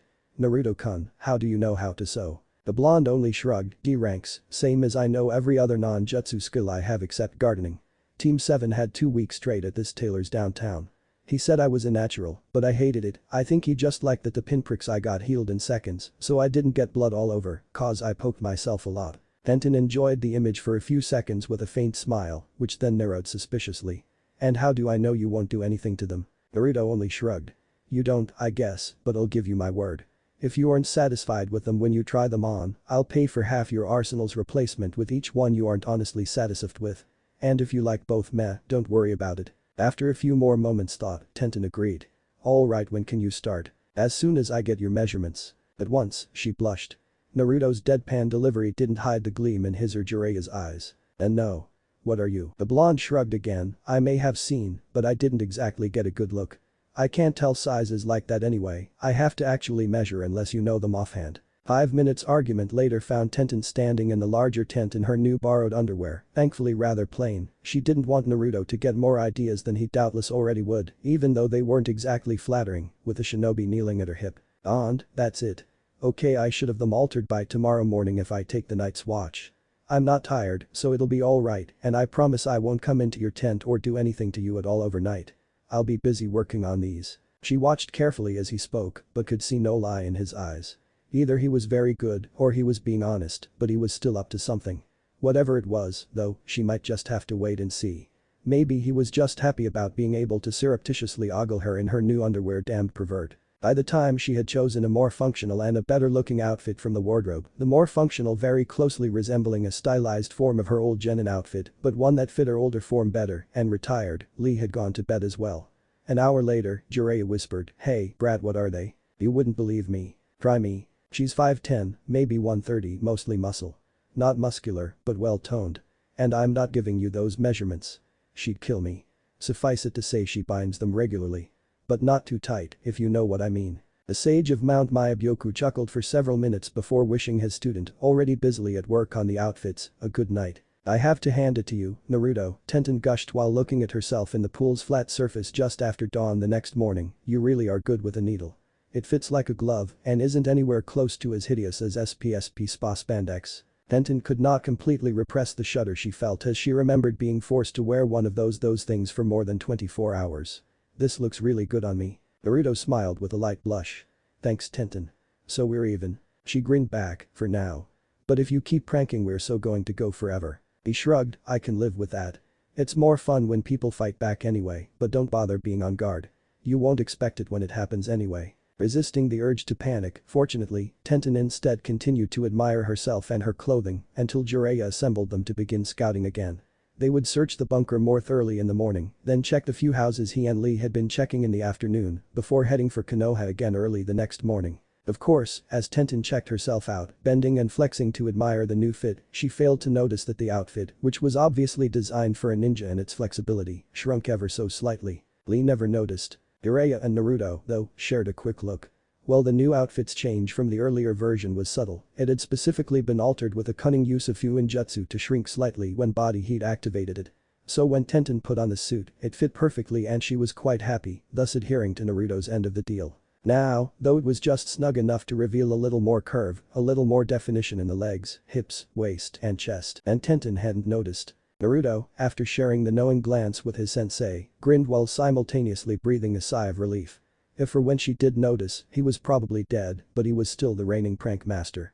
He had a reputation to uphold, after all there was no way he could just let their little war go. It just wasn't his ninja way. "Alright, we'll head back to Konoha after lunch, since the rest of our search has turned up relatively little. If you want to make a good impression on the people back home, Naruto, now's the time to get cleaned up. It's been pretty dusty work." The younger shinobi nodded, "Alright, Hiro-senin. Tenten no peeking while I wash up." Tenten scowled at him across the cookfire, "Like I would. Who would want to see you naked?" Before Naruto could answer, Lee spoke up with a hand raised, "Ah. Tenten-san, didn't you just strip Naruto down to his underwear yesterday morning and tie him to a tree?" "WN no way. I only did that too," but as the kunoichi continued to splutter that she had only done it as part of a prank, Naruto smiled as he walked away. It was all going according to plan, he'd only have to suffer whatever minor prank Tenten pulled next, then he wouldn't have to feel bad about retaliating and stepping it up a notch again. Do more pranks if his plan went as it should, and he would have another opportunity to take the picture he'd wanted to when she was standing by the pool at dawn 2 days earlier. After all, pervert or not, it had been a very beautiful scene. And he wasn't just talking about the surroundings. He didn't notice the wires attached to his clothing, since Tenten's cleverly designed trap allowed the high tensile wire to play out quickly.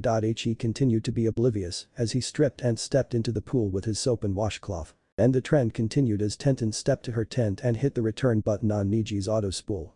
With a quiet whir and the hiss of microcable against canvas as the lines were pulled inward, Naruto's clothing was yanked from the untidy pile he created through the light forest and into her tent. 5 minutes later, she was done and phase 2 of her next masterwork, which she could see frightening combat applications for if she could get an enemy unclothed like that would happen easily, was complete. Now, all she had to do was set them in a pile near the fire, neatly folded. Jiraiya winked at her as she stepped out of the tent. Lee, who had been busy dismantling the larger one, had apparently noticed nothing. As Tenten sat down to eat her breakfast, a dismayed cry was heard from the pool. "Hey. My clothes. Tentien." The older shinobi stifled a chuckle. Lee looked toward the shout, but Tenten studiously ignored it, focusing on the nutrient bar she'd chosen, rather than eat pool-caught fish again. As a result, Lee's eyes bugged out slightly and he spun around, shouting, "Naruto-kun. It's most youthful of you to display the muscles you've gained through hard work, but must you display all of them?" Unable to resist completely, Tenten was still able to control her peak to appear as nothing more than a casual, idle glance. What she saw struck her more this time than it had in the dim light of yesterday. Naruto was quite fit. Nothing like Lee, but certainly more muscled than Neji. Fortunately, she was not at all attracted to the younger ninja and was able to look back toward her breakfast without being forced to wipe drool from her lips. She did have to work a little harder to swallow her bite, though at least he'd found a large leaf to cover well himself with. "Hey Naruto. Since you did such a good job on my clothes, I thought I'd wash up yours. Neji keeps a small amount of soap, don't worry, I went far around the pool to where that stream to the south comes in. I didn't peek, you never noticed the wires." She held up Niji's auto spool, which resembled nothing more complicated or larger than the spool of a fishing pole, though with a small motor attached. "Sorry I had to trick you, I didn't think you'd let me do something nice for you after the last couple of days." Visibly fuming despite her apparent sincerity, Naruto stomped over to the neatly folded pile of clothing and snatched it up, now holding it over his groin rather than the leaf, which drifted into the fire and ignited. "Gee, thanks Tenten. Very mature of you ask for a truce, then steal a guy's clothes. And people said I was an incorrigible. Jiraiya supplied, looking up from some kind of sandwich. Naruto nodded, pointed with one hand at his sensei, and continued, "Yeah, that. An incorrigible prankster. I know when to quit." Tenten only smiled as innocently as she could.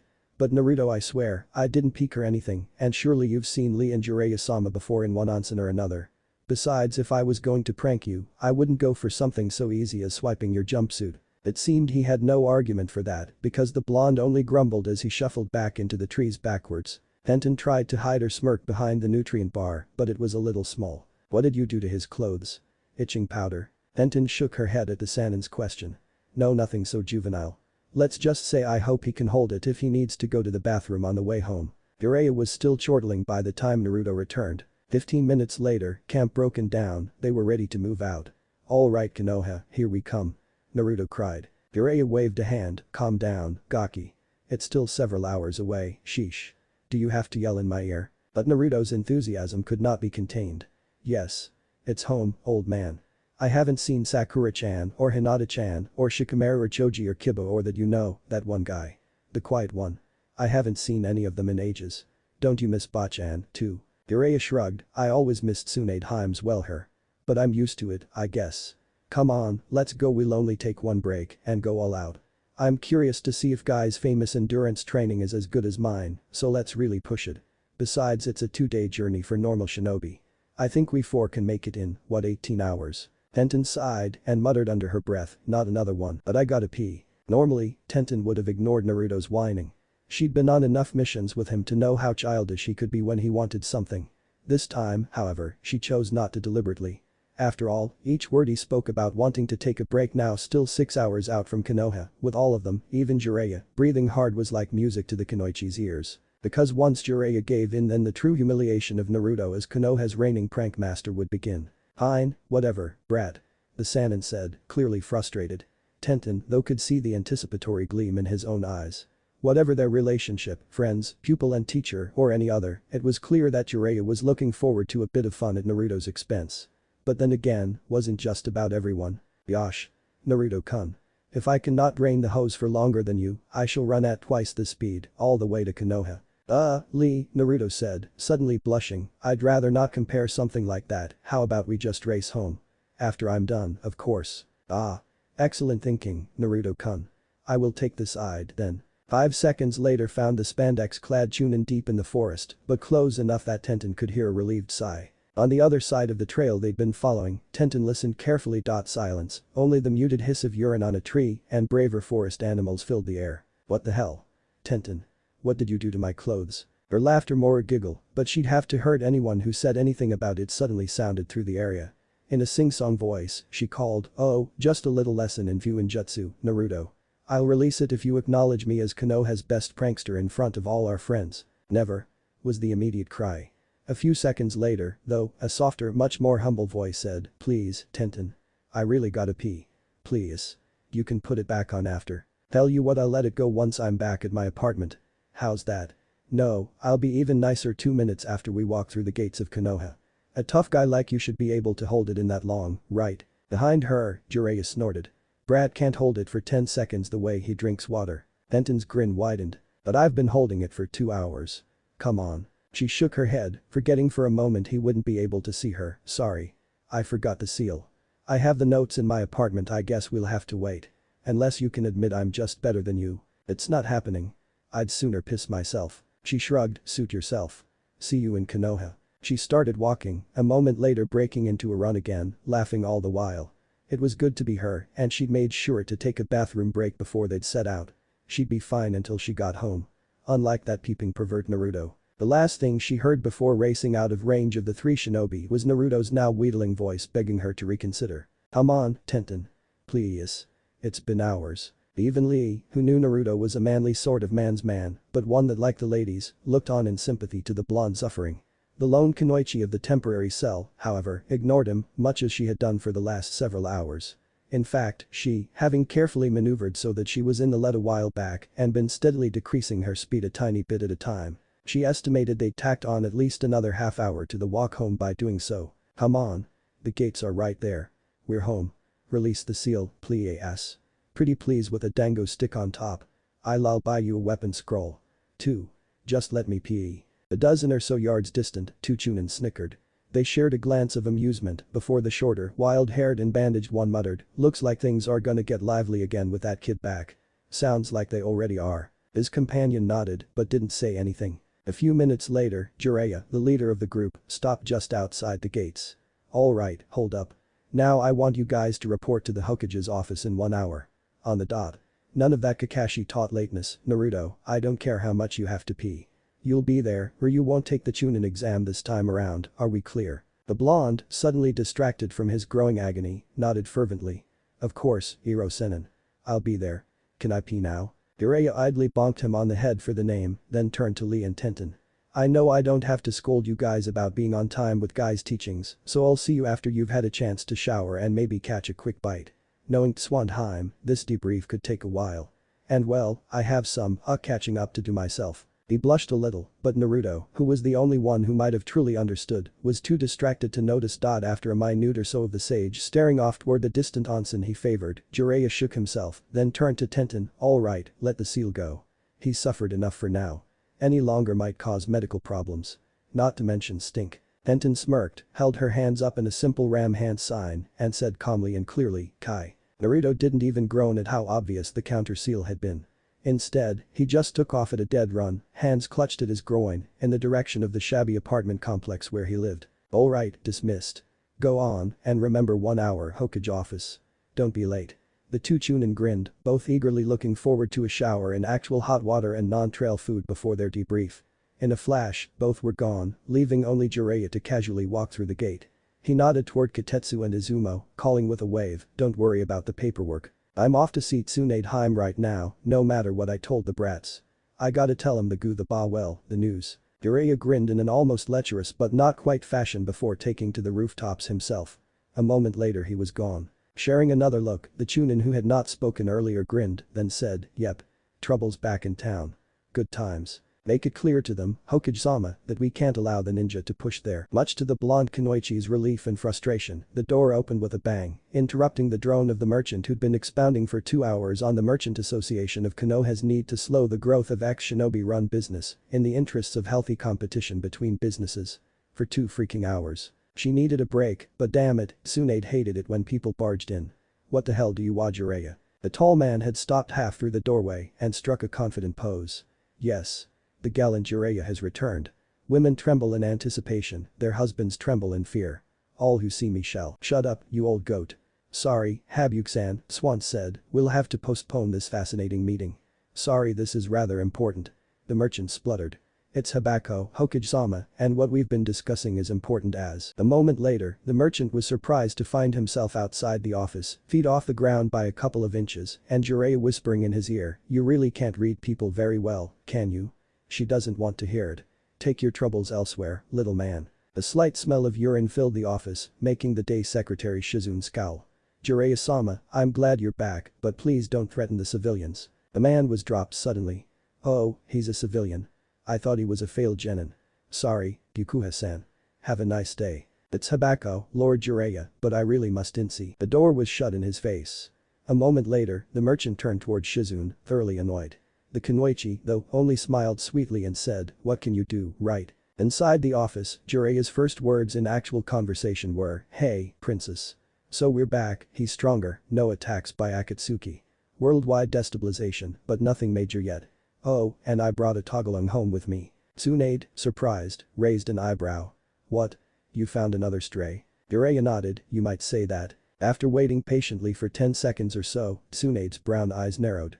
"Well, who is it?" "Not who," was the reply, "but what?" "I bring war." She started, clearly shocked. 10 minutes later, Nara Shikaku, Marino Ibiki, and several other ranking Anbu officers were arrayed around the office. The atmosphere was tense, very much so. "All right, Jiraiya," Swan said slowly, "explain.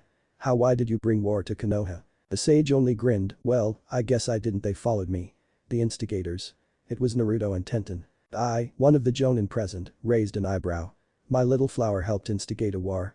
I don't understand." Jiraiya only grinned wider. "Yes, and, I'm proud to say, I'm doing my part to help both fronts and start my own." The tension mounted. Most of the jonin were wondering if, somehow, the great Jiraiya, one of the Densetsu no Sannin, had finally cracked. Or worse, actually turned traitor. "You see, Tenten and Naruto are involved in a bit of a dispute that they're solving with pranks, and now I am too." "Gotcha. Naruto. How have you been?" The blonde groaned internally. Well, he liked Konohamaru and his friends and missed them all, he was a little pressed for time. "Sorry, Konohamaru. Can't talk right now, gotta pee." Mogi, standing next to the grandson of the third Hokage, put her hands on her hips and scowled as their hero ran by. "That Naruto, he hasn't seen us for almost 3 years and now he won't even talk to us. What a jerk." The sniveling young boy between them sniffed, "I think something's wrong. Naruto wouldn't just ditch us like that, would he?" The taller of the trio frowned, "No, boss wouldn't do something like that. Something's definitely wrong. Let's go help him." Ignoring the fact that 3 fresh genin, without even their sensei, would likely not be able to help Naruto at all in any significant way, the 3 took off after the streak of blonde hair maneuvering with surprising grace through the growing afternoon shopping crowd. "Heyo, Naruto." That voice, in comparison, brought Naruto to a screeching halt. "Sakura-chan. Hi." But the Rosette, ever on the lookout for her teammates' behavioral quirks, immediately grimaced and looked away, blushing. "Do you have to hold yourself in public like that? You aren't 2 anymore, Naruto." The blonde looked down, flushing himself, "Yeah, about that, sorry, Sakura-chan. I just really gotta go. I'll see you later." By the time the medic had finished rolling her eyes, he was already past her, running straight for his apartment. Thoroughly annoyed at being brushed off so quickly after not seeing each other for more than 2 years, she took off after him, falling in quickly with the 3 kids she knew he was friendly with. "Hey Sakura," the leader, she thought he was named Konohamaru, called, "Are you chazzing the boss too? Did he brush you off?" Sakura nodded grimly, easily keeping pace with the shorter ninja, if not with Naruto, who was continuing to gain distance on them. At least she knew where he was going. That jerk. 2 years, almost 3. And he whines about having to pee when he sees me. He only stopped for a second. The trio of youths frowned as one. It was a rather eerie effect for Sakura, but she suddenly had a thought. Just the seed of an idea, really, but a way to get back at the blonde for brushing them off. "Hey, you guys, I have a plan." "Hold on. We can get back at Naruto and have some fun at the same time. You guys in?" Konohamaru, as she predicted, stopped at once. The devious grin on his face while the others, who'd sped past them for a few paces returned, reminded Sakura very much of the little boy he'd been when she, Naruto, and Sasuke had in a way saved them from the Sand siblings years before. But he was taller now, almost as tall as she was, and a ninja in his own right. He'd definitely be useful for this, since he was no longer the sad example of stealth he'd once been. "Okay, so here's the plan, let me know if you guys have any ideas to improve it." Eagerly, the 3 genin took the instructions and war plan from their senior.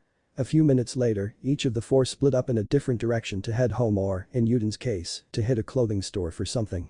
Each was quite excited about the plan, though Sakura's reason for that was quite a bit different than those of the younger 3. Still, it would be a prank for the ages, of that, Sakura was sure. Naruto, out of breath and panting from more than just that, covered in sweat from the road and the strain of holding it all in, kicked through the door of his apartment. He was quite surprised to see it clean and mostly dust-free, it was certainly in better shape than it had been when he left. But he didn't have time to notice most of that. Instead, he charged around the corner toward his small bathroom, knocking the door open with his shoulder as he went. At once, he started unzipping the jacket of his tracksuit but then noticed there was a problem. There was no water in his toilet. He checked the tank, it was bone dry. He jiggled the handle, wincing at the pain in his bladder. Nothing. He twisted the handle on his sink. Nothing. Kuzo. My water's off. Not bothering to close the half-unzipped top of the tracksuit, Naruto dashed back out the door of the apartment, hurling himself over the balcony rail and down to street level all 22 floors in a single leap. The jarring impact made him cry out from the pain inflicted on his over-full self, but the speed had been necessary. With a quick call of apology to Baba-san, the old woman who kept the building, and its only other resident besides himself, last he checked, for barging into the equipment room, he immediately moved over to the valve he knew was directed to his apartment. The wrench he knew he'd need was, fortunately, nearby. The squeal was horrific, but nothing Naruto hadn't expected. The satisfying rush of water moving up the pipes made the ninja sigh in relief, which was quickly overwhelmed by his need to relieve himself in a more physical way, being amplified by said liquid noise, then retrace his steps back up to the apartment, running straight up the wall to avoid the backtracking exterior steps or very slow internal elevator. He didn't bother shutting the apartment door, his need was so great. With a huge sigh, Naruto saw that the water in the tank was indeed already almost full, and the bowl rapidly getting there. He was safe, the top half of the tracksuit was off in a flash, and it was down around his waist. He needed a shower too, after all, but then he ran into a new problem. Around his waist, the tracksuit didn't seem to want to move. It took his skin with it when he tugged. That had never happened before. What was going on? Damn it. He cried, then, with no more time to waste before he burst, ripped the offending clothing completely off. Fortunately, he dimly noted, the glue or whatever it was had only been applied around the belt line. If it had been further south, in more sensitive or hairy areas, but as the powerful stream began to fall into the bowl, Naruto sighed in relief. Finally, a thunderous noise of water in the bowl was, perhaps, to blame for drowning out the noise of the kunoichi and 3 younger ninja at his open door, who called his name. He, though, was solely to blame for not shutting the bathroom door as well. As a result, Sakura, the one who had entered first, checking around for him, was the first and only one to see Naruto, with one hand holding his wow.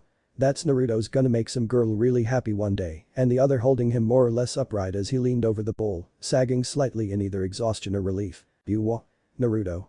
Why the hell are you shut the door? Wide-eyed, Naruto's head spun toward her. Then, perhaps instinctively, the rest of him followed. In later months, after the shame of it all wore off, Sakura would be very glad he had just finished because she did not want him peeing on her. But then the fact that Naruto was giving her a full frontal view kicked in, and Naruto, you pervert. Don't point that thing at me. Before his stunned face showed anything other than shock, she'd pull the door shut and run back into the living room where the younger ninja were waiting. Mogi, who doubtless deduced exactly what happened, was already snickering, while the two boys looked on in confusion. Why are you blushing, Sakura? Konohamaru asked innocently. Sakura shook her head. No, nothing. Let's just get ready before I chicken out. Yuden, more confused now than before, wondered aloud, why would you chicken out, Sakura-san? But she ignored him and ordered, just get into position as soon as he comes through the door, we have to be ready. Okay. They nodded and took up position sprawled comfortably across Naruto's furniture. She, though, moved back toward the bathroom, stopping several feet from the now shut door. Naruto. You're taking a shower, right? The silence only lasted a few seconds, but Naruto's frantic cry of don't come in. I'm just getting in. Made Sakura blush again. At least this time she was facing the wall, not those nosy brats. That's alright, we can wait. You have to meet for your debriefing, right? After he'd informed her that it was indeed the case, she continued, alright, I'll make you something to eat. And then we have to have a talk, the 4 of us want to see how strong you've gotten. It'll only take a minute, okay? The water had started up while she spoke, but she could still clearly hear his agreement. But I don't have any food. He said a moment later, while she was distracted with thoughts of that chiseled, and how did the scrawny kid she remembered start looking like that so quickly? Form with hot, steamy water running down it. Me and Hinata have been keeping the place up, and it was disgusting when we started, by the way, so you're welcome. She bought some stuff a couple days ago when we realized you'd be back soon. I'll see what I can throw together. Okay, I'm dressed, are you gonna hit me when I walk out there, Sakura? She rolled her emerald eyes, no, it was my fault. I walked in on your bathroom, remember? Sorry about that, come on in. Me and your crew have a jutsu to show you. Naruto was still toweling off his head, but dressed in olive cargo shorts and a white t-shirt when he walked into the living room. So Sakura could forgive him for the delay in his reaction. Okay, what's this holy shit? Sprawled lengthwise along the couch, facing him, was a stunningly gorgeous, voluptuous, and curvy pink-haired woman who more closely resembled Anko in both dress and figure than Sakura. Curled into her stomach, with one of the pink woman's arms draped casually yet seductively over her hip, was another woman, slightly younger, with cherry red lips, brown eyes, and wearing only a nothing resembling so much as a string bikini, top and bottom. And across the room, in the corner, were two more women both naked. One was brunette, the other black-haired, and the black-haired beauty was braiding the long hair of the other, while they occasionally caressed lightly, both staring at him as if to say, "Come here, stud," with their eyes. "Do you like this, Naruto?" The pink-haired woman who was startlingly familiar, though he couldn't place her exactly said, practically purring as she did so. "I who what I." The speaker grinned like a cat with cream when she saw the trickle of blood start from the blonde's nose. "This is our new combination jutsu, Naruto. I call it the anti-pervert deluxe harem no jutsu. Sakura-chan. That's you?" Before she could finish giggling enough to actually respond, he'd passed out in a dead faint. "Alright, Konohamaru squad," Sakura called, jumping up and releasing the genjutsu over herself. The plan was a complete success. The girl she'd been holding close reverted to Mogi, the others to Yuden and Konohamaru of course, with puffs of smoke. "Just one more thing to do," she muttered, withdrawing a black marker from her pocket. "Thanks for grabbing a water-soluble one, Yuden. I can put this right on his clothes and it should wash right out." A few minutes later, as the four were leaving, Sakura gave one last check to the apartment. His food was steaming on the table, she'd just left a bit of smelling salts under his nose, he'd wake up in plenty of time to eat and get to the Hokage's office, and the words scrawled on his forehead wouldn't be noticed until he arrived probably. At least not by Naruto. After all, who would think twice about a teenage ninja with the words "insert Ramen" here on his cheek, with an arrow pointing to his mouth on one side, and on his forehead, "Space for rent." Best yet, in her opinion, was the writing on his shirt, which she'd cast another genjutsu to prevent Naruto from seeing it until at least after he reached the Hokage tower. The words there read, with an arrow pointing straight down, "Essential Shinobi Gear. S-Class. Proceed with caution." But the final snigger, she pulled the door shut and turned to the others. "Alright, you guys, let's get out of here. We don't want to be here when he wakes up and Lady Tsunade wants to see me for something anyway. Okay?" "Hey," Sakura Konohamaru asked before she sped away, "what did that thing about essential shinobi gear mean?" The medic flinched, blushed, and with a pained smile said over her shoulder, "I'll explain it when you're older. Later." "Hey, Bachan. How's it been? Did you miss me?" It had been 2 years, so maybe Naruto could be forgiven for letting his reflexes slide to the point where the paperweight, hurled from Tsunade's desk, could strike him in the forehead. When he re-entered the room a minute later, wincing, it was a much quieter affair, though he slammed the door shut behind him, he could see several people already in the office. Apparently he was the last to arrive. Tsunade's oldest living friend, because she would not call Jiraiya a friend, stood behind her, holding the pig, Tonton. Arrayed before the desk in order from right to left were Rock Lee and Tenten, then a small gap obviously intended for him, Haruno Sakura, Mido Gai, and Jiraiya. The slight rustle of a page turning out the open window told Naruto that Kakashi was probably out there as well, listening in while he rubbed his head and greeted the Hokage. "Oh old hag, what did you do that for?" Another paperweight, this time already clutched in the Hokage's hand, crumbled to dust. 2.5 years and you call me grandma? Old hag. And you wonder why I throw things at you? I had 2.5 years of quiet. Now it's gone. No wait, why the hell do you have writing on your face? As one, the occupants of the room turned to stare. The one who had helped perpetrate the prank did so with wide a smile already adorning her, while the rest looked on in confusion, which, as they read, turned quickly to amusement. Surprisingly, it was Shizune who first broke. Tonton was dropped unceremoniously to the floor as both the kunoichi's hands were brought to her mouth to hide and fail at the gasp, and more so the giggles that followed. Tenten, immediately catching on to the full effect, asked, "Hey, Naruto, I knew you had ramen on the brain. Are you running a bit empty?" More snickers followed. Even Guy, normally so well, not compassed but self-contained, seemed to be struggling with laughter. Kakashi's head poked over the windowsill to see what the event was, but it quickly dropped back down as his one visible cheek turned pink. "What? What's so funny?" the blonde asked, clearly confused. It took several more seconds for the snickers to die down enough for Tsunade to hand Naruto a small mirror she kept in her desk to help recover from impromptu naps she took on her desk. Drool lines were not attractive. "What, who's space for rent? That's not funny. I'm not dumb." Lee immediately rushed to Naruto's defense, though he was still smiling obviously, "That is correct. I have observed that Naruto-kun is an excellent strategic thinker and responds quickly to tactical problems." No one paid much attention, though. Tsunade gave a long-suffering sigh, attempting to call the meeting back to order. Calm down, even Naruto's not immune to pranks." "Nicely done, whoever it was," the glance in her apprentice's direction told everyone, but Naruto, who was still looking at himself in the mirror, frowning, exactly who had done the deed. "But it's time to get to work. Only oh, no. No. Naruto, no. Where did you get that shirt? You are forbidden from ever buying a shirt with that on it again." The blonde looked away from the mirror, examining the front of his t-shirt. "What? I don't even have any ramen stains on this one. What are you talking about? Denton, snickering, brought her hands up in the ram sign and called, "Release." The front of Naruto's shirt shimmered in his eyes, revealing the black writing. What? How did that get there? Tenten. I thought we were done with pranks. But the brunette shook her head, chuckling again. I didn't put that on there, I wouldn't have had time. I had to get home and shower and change myself, remember? For the briefest of moments, Naruto turned towards Sakura. No, Sakura-chan wouldn't do that, would she? He muttered, before scowling, that Konohamaru, I'm gonna get him so bad. Ba-chan, sorry, it's just marker, I think. I'll change when I get home and I didn't see it cause of the Jinjutsu.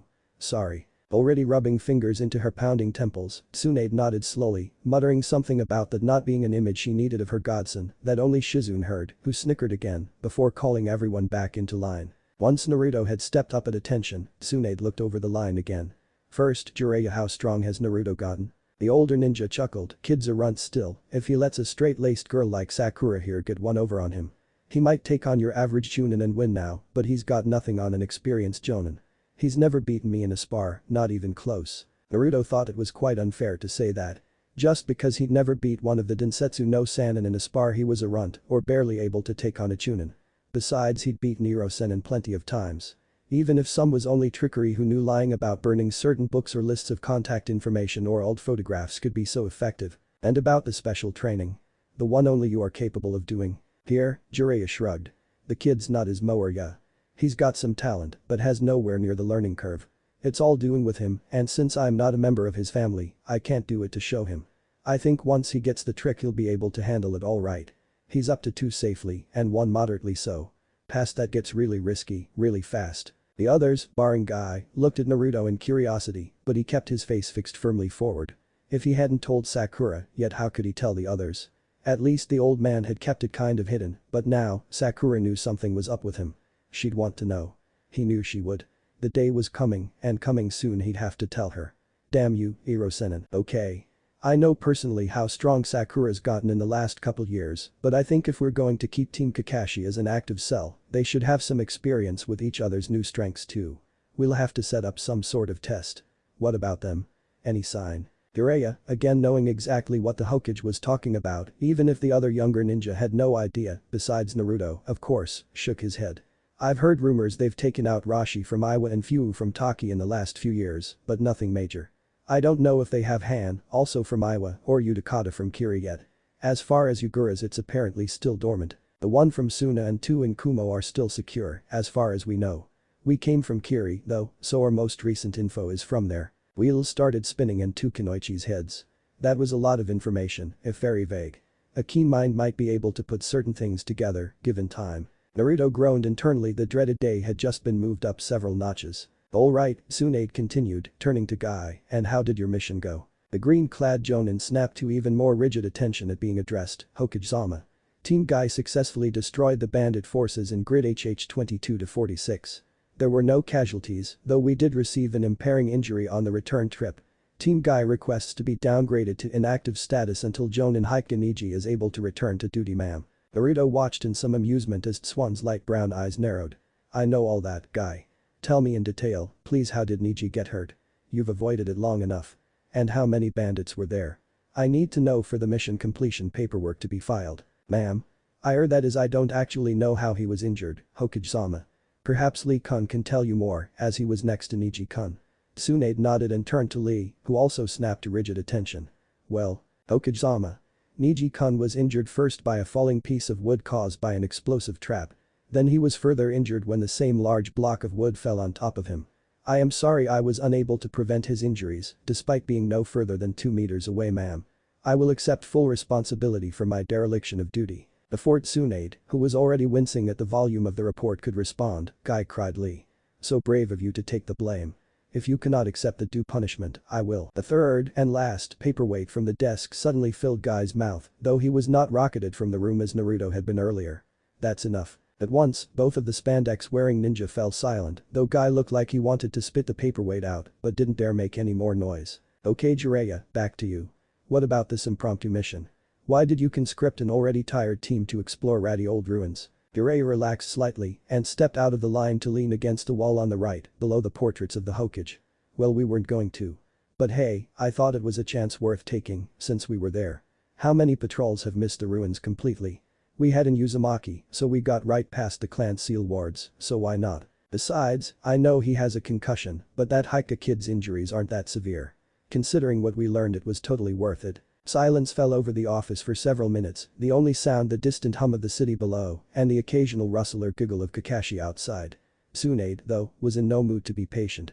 Okay, and what did you find? Jiraiya shrugged, sorry, figured you didn't want it getting out around the whole village, but if you want. Tsunade huffed out a long suffering sigh, fine, tell me later. I guess we have a little test to arrange, don't we? Naruto jumped. He'd partially zoned out, mind filled with strange, but not unwelcome, thoughts of being between Sakura and Tenten in entirely different circumstances and much more relaxed dress. That hated word, almost as bad as Raymond, was good, worse, even than GG Ghost's TTT test. A test? I have to take a test. He could feel the blood draining from his face as the Hokage smiled, drawling out, yes, Naruto, you do. You, Sakura, and let's say Tenten. The three of you will go up against your two Jonin sensei, and let's say, Shizune. Each squad has an ninjutsu specialist, a taijutsu specialist, and a medic. That sounds fair, right? Naruto, along with both of the Kunoichi on either side of him, gulped. SSS, sure, beat Bachan, that's fair. In fact, bring it on. Me, Sakura and Tenten are super strong. We'll flatten your Jonin team, won't we? The two Kunoichi both facepalmed simultaneously. And, if they could have read each other's minds, would have been pleasantly surprised to find that both were cursing the loudmouth blonde out in the exact same words in their heads, too. Kakashi's lazy drawl floated through the window, a fight with my cute students. And I have Guy and Shizune-san on my side. That's not a very fair contest. Tsunade, though, only grinned wickedly. They aren't expected to win, Kakashi just give us a good idea of their skills, that's all. Tenten, you can consider this your yearly evaluation just a month or two early. I guess you can too, Sakura. Naruto blinked. He wasn't aware that ninja were required to do yearly performance evaluations. Was that something new? Or just for Chunin? Relax, brat, Jiraiya said, perhaps sensing his confusion. Genin don't do it because the Chunin exams are basically the same thing. Chunin and Jonin Takibetsu too, of course, have to be evaluated regularly. It's part of the promotion process and to make sure their skills aren't sliding. It's not a big deal. Naruto nodded, much relieved. Oh, so I can skip the test, then? I'm still a Genin, right? But the Hokage shook her head, no, Naruto, I still need you to participate. Don't worry, I'm not totally heartless. I'll give you guys until, say, dawn tomorrow. That's when the test will start. So you have the rest of the day and night to come up with a plan and put on a different shirt. The Jonin will be permitted 15 minutes to do the same thing, but that's it. Sound fair? Naruto gulped, but his bravado would not let him back down. Sure. That's good, Sona, Sakura, Tenten want to go to Ichiraku. I guess we need to talk, and it's been so long since I've had that sweet delicious ramen. Sakura's palm met her face in a resounding slap a second time as Naruto's eyes glazed over. She chose to ignore the drool coming out of his mouth. Naruto. You're back. And you have writing on your face. Naruto blushed slightly, yeah, Konohamaru played a bit of a prank. I'm surprised he got me, but don't worry. I'll get him back later. Sorry if there's a problem. I just couldn't wait to have Ichiraku again. As he spoke, Naruto prayed Am, sweet, innocent, if older than he, Am would not notice the writing on his shirt that everyone else had. Anyway, so we've got to have a bit of a meeting, me, Tenten, and Sakura-chan, so I'm gonna give you a lot of business. I gotta make up for lost time, and Ikue. Both Kunoichi cringed at the thought. If he downed 20 or so bowls on a daily basis, how many would he be eating tonight? Ooh, Naruto, you little playboy. Am said smoothly, grinning at both of the girls, just get back to town, and you already have two pretty girls hanging on your arms. Naruto smirked, heh, yeah, I guess it's just my sheer awesome leaking through. After a 2.5-year break, Naruto had strangely almost missed the feeling of Sakura's fist impacting the back of his head hard enough to send him face first into the countertop. Tenten's, right as his head bounced up from that initial hit, was a bit much though. TCH, as if. The day I accept a date with Naruto of all people. Ah, Sakura-chan, he groaned. Tenten explained, no, this is not a date. I wouldn't date that pervert either. But we have to have a planning session, the three of us are facing off against a trio of Jonin tomorrow at dawn, and we need to be ready. That sounds tough, Tucci, the elderly owner of the ramen bar, called from the back room, so your first bowl each is on the house, and Naruto, you aren't getting free food for a week. I almost want to charge extra to make up for lost time. The blonde, still almost laying on the counter, groaned. But Tucci Gigi. It's not my fault I had to go. You know I wouldn't have missed out if I could help it. I'd have brought you both with me if I could have. Naruto, not having looked up, missed the look of affection the senior Ichiraku gave him, but Tuchi's tone was stern. No can do, Naruto. We've almost gone out of business without yours keeping us afloat. So you'd better eat up and be glad I don't charge you double. At once, Naruto was upright, attentive, and speaking rapidly to Am, miso, fish, pork, miso, pork, veggie, pork, miso, and Naruto special, pork, super special, and miso to start with, please. Am felt tempted, if only for a moment, to call her father's bluff. Frankly, while giving Naruto free or discounted meals all the time did definitely make a difference in their finances, it was a small one, just enough to cover the amount he spent. They mostly broke even on him, and that was perfectly fine with both of them. But her father's look prevented the soft-hearted girl from letting Naruto know that little fact. All right, settle down, a drawling voice said from behind them, close behind them, making all three jump. Hey, Kakashi-sensei. Why are you spying on us? And how did you know we'd be here? The Jonin smiled behind his mask. What, I can't wish my cute students good luck tomorrow? Sakura's eyes narrowed. No, you can't. Quit spying and go plan with your own team. You'll need it. Kakashi's grin widened. Ma. Such confidence. Well, I really did only come by to wish you luck. But to answer your question, Naruto, because you are entirely too predictable. And because I missed you. Come give your favorite sensei a hug. Perhaps, starved for affection as he had been growing up, Naruto could have been forgiven for it if he had leapt into his sensei's waiting arms. However, something Kakashi had said tripped certain alarm bells in the blonde's head, making his hackles rise. So, instead of leaping at the chance for some, admittedly awkward, attention, Naruto's foot lashed up between Kakashi's legs with blinding speed. Surprisingly, to more than just Naruto, the strike connected. The Jonin whimpered, then vanished in a puff of thin, white smoke. Not my favorite sensei anymore, Kakashi-sensei. Naruto muttered as he turned back toward the stunned ramen waitress. Besides, did you really think I wouldn't recognize a shadow clone? That is kind of my signature jutsu. As Tenten and Sakura shared a surprised yet pleased look on the rooftop across the street, Kakashi winced in pain as the last moments of his Kage Bunshin's memory merged with his own. Oh, Shizune, next to him, snickered. Looks like you're underestimating Naruto already, Kakashi. You need to be careful or they'll give us trouble. Jonin or not. I, on Kakashi's other side, looked excited. Indeed, Kakashi. Naruto's flames of youth burned brightly. Shizune nodded, interrupting what would have been, no doubt, an entirely too loud tirade, loud enough to reveal their position to their enemies. And don't forget Sakura. She's my equal in medical jutsu already, and Lady Tsunade has taught her combat techniques I could never master. They aren't to be underestimated. A few minutes later, the Jonin had a tentative plan, which largely relied on their greater experience, both individually and collectively, to adapt to changes. In other words, they would wing it. If only, Kakashi mused, Naruto could see the corruption he'd brought to the elite, if strange group of Jonin he'd been paired with. No sooner had he arrived than any sense of teamwork had fled from he and Guy.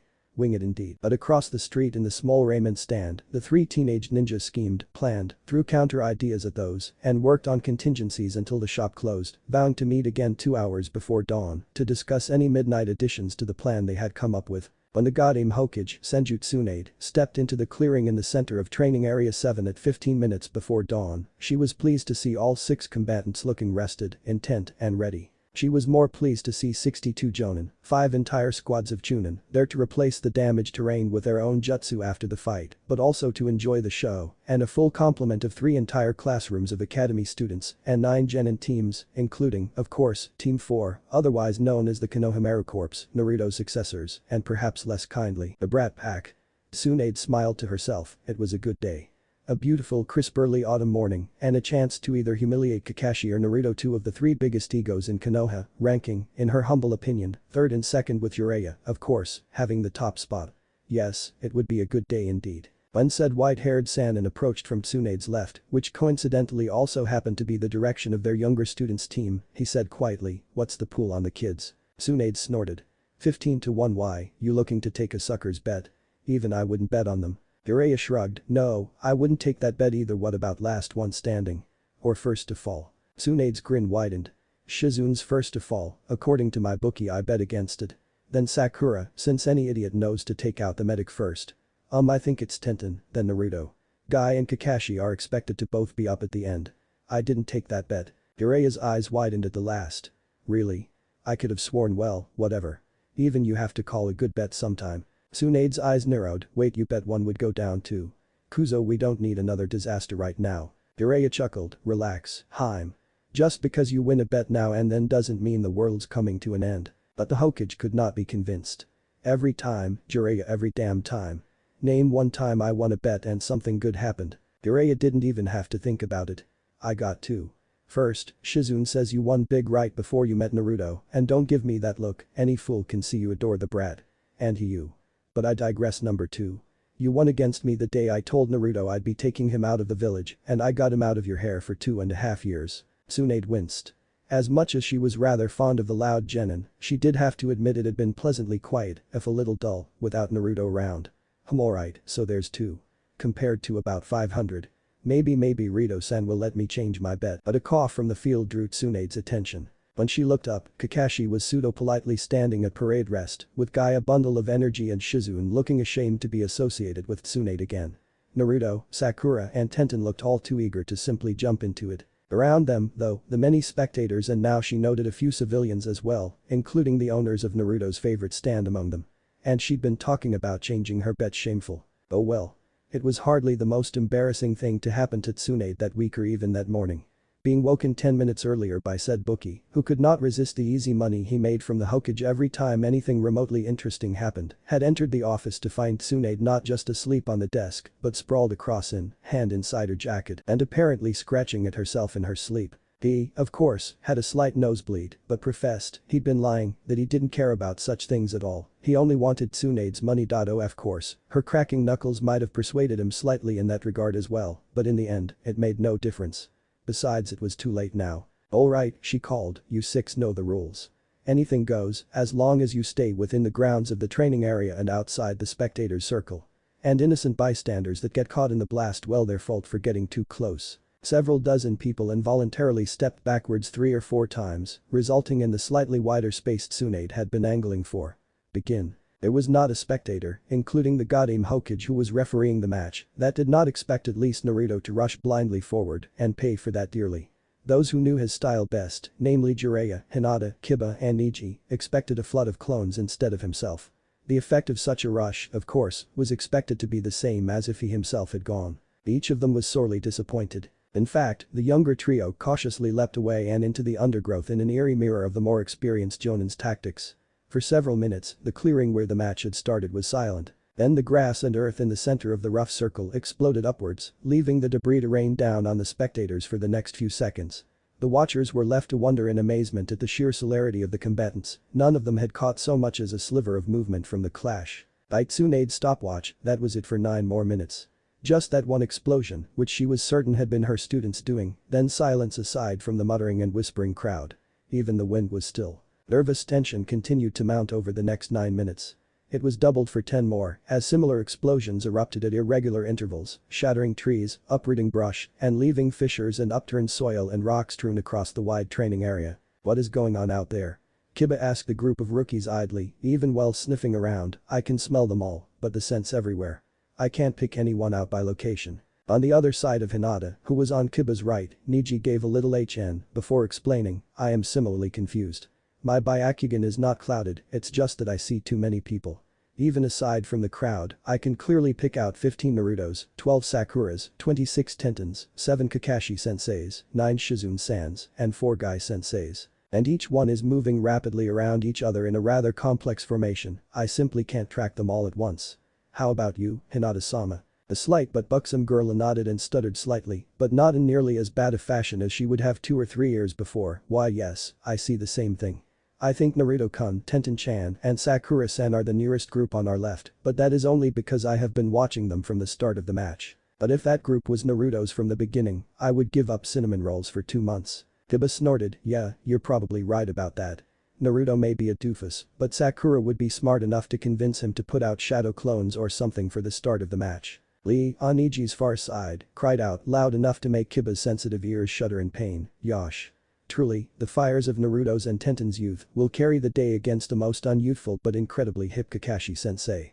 Of course, they could never defeat the sheer overwhelming youth of Guy-sensei, but be quiet, Lee, Neji said, slapping a hand over his teammate's mouth without looking, something's happening. The fighters are converging, at least some of them are. Chino, on Kiba's other side, nodded slightly, yes. I have tracking insects on each of them, and your counts are accurate as far as I can tell, Neji-san. But I do not believe that any of them are the real combatants, except the three at the northwest, southwest, and east edges of the training area. The others do not give off body heat. It is confusing in that they each smell as they should, however. A moment's silence fell over the group as this information was digested. Shikamaru was the one to break it. Surprisingly enough, you can actually get all that from your bugs now. That's pretty good, Shino. You've advanced a lot in the last couple years. The Abiram nodded, thank you. I have. Ino huffed in slight annoyance at the blunt way the quiet teen took the compliment but turned her attention back to the others. So what's going on? The rest of us can't see anything like that. Hinata answered, Naruto-kun and Sakura-san have split off from Tenten-chan and are moving around the other versions of themselves, and the Jonin no, wait, they've mistimed one, and both Naruto and Tenten have been caught up in a fight with a Shizune-san. As she finished speaking, the intermittent explosion started up again, but not from the direction of the battle against the medical ninja. Niji noted, the explosion almost caught Gai-sensei, but he seems to have evaded it, if only just. The tactics Sakura-san, Tenten-san, and Naruto-san are using seem to have advanced considerably from what I was expecting. The others could only agree, if an explosion had caught Gai-sensei off guard enough to almost take him out. Fuzo, Naruto growled, Tenten. Can you cancel Jinjutsu? I think she got me, but I can't be sure. She's all fuzzy around the edges, but it could have been that explosion that almost got me. On the other side of the smirking Jonin, the younger Kinwaichi said firmly, Shizune-san's probably better at Jinjutsu than Niji or Gai-sensei. Let me give it a shot, Kai. The fuzzy edges of the Jonin wavered, but held. Naruto frowned, didn't work, never mind. I have my own ways of removing Jinjutsu, it just costs a bit more. Cover your ears. To his consternation, both Tenten and the medic did that very thing, as did the real Shizune, up in a tree behind him. But that would do the image, at least, little good as he screamed. The chakra-loaded sound waves, unknowingly aided by his wind affinity, ripped through the area with astounding intensity. In the watching crowd, Kiba and Akamaru both fell to the ground, clutching bleeding ears and writhing in pain. Shino fell to one knee, clutching both arms around himself and focusing every bit of chakra he could to keep his hives from running out of control as the sound washed over them. Niji and Hinata, as well as a few other watching Hyuga, winced but did not otherwise falter. It was simply a bright flash, rather like wide area lightning to their eyes, even if it took several seconds to fade after the screaming had stopped. How do you like that, Shizune-chan? I know it's not a Jinjutsu, but I think it's a pretty effective counter. Hey, where'd she go? As Naruto looked around for his vanished opponent, Tenten staggered upright.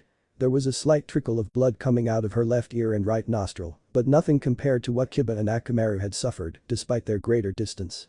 The glare she shot at Naruto would have felled a lesser man, however. Naruto, if you ever do that around me again, I'll kick you between the legs so hard, you'll be talking in that high pitch for the rest of your life, super healing or not.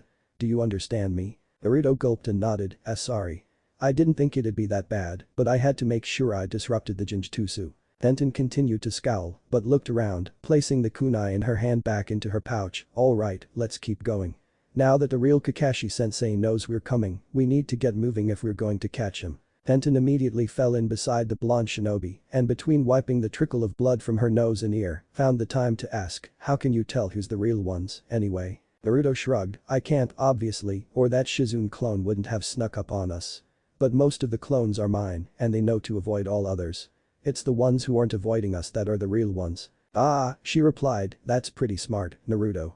I didn't think you had it in you. He frowned, but said nothing as they moved toward the edge of the training area as quickly as they could, while the random explosions started up again.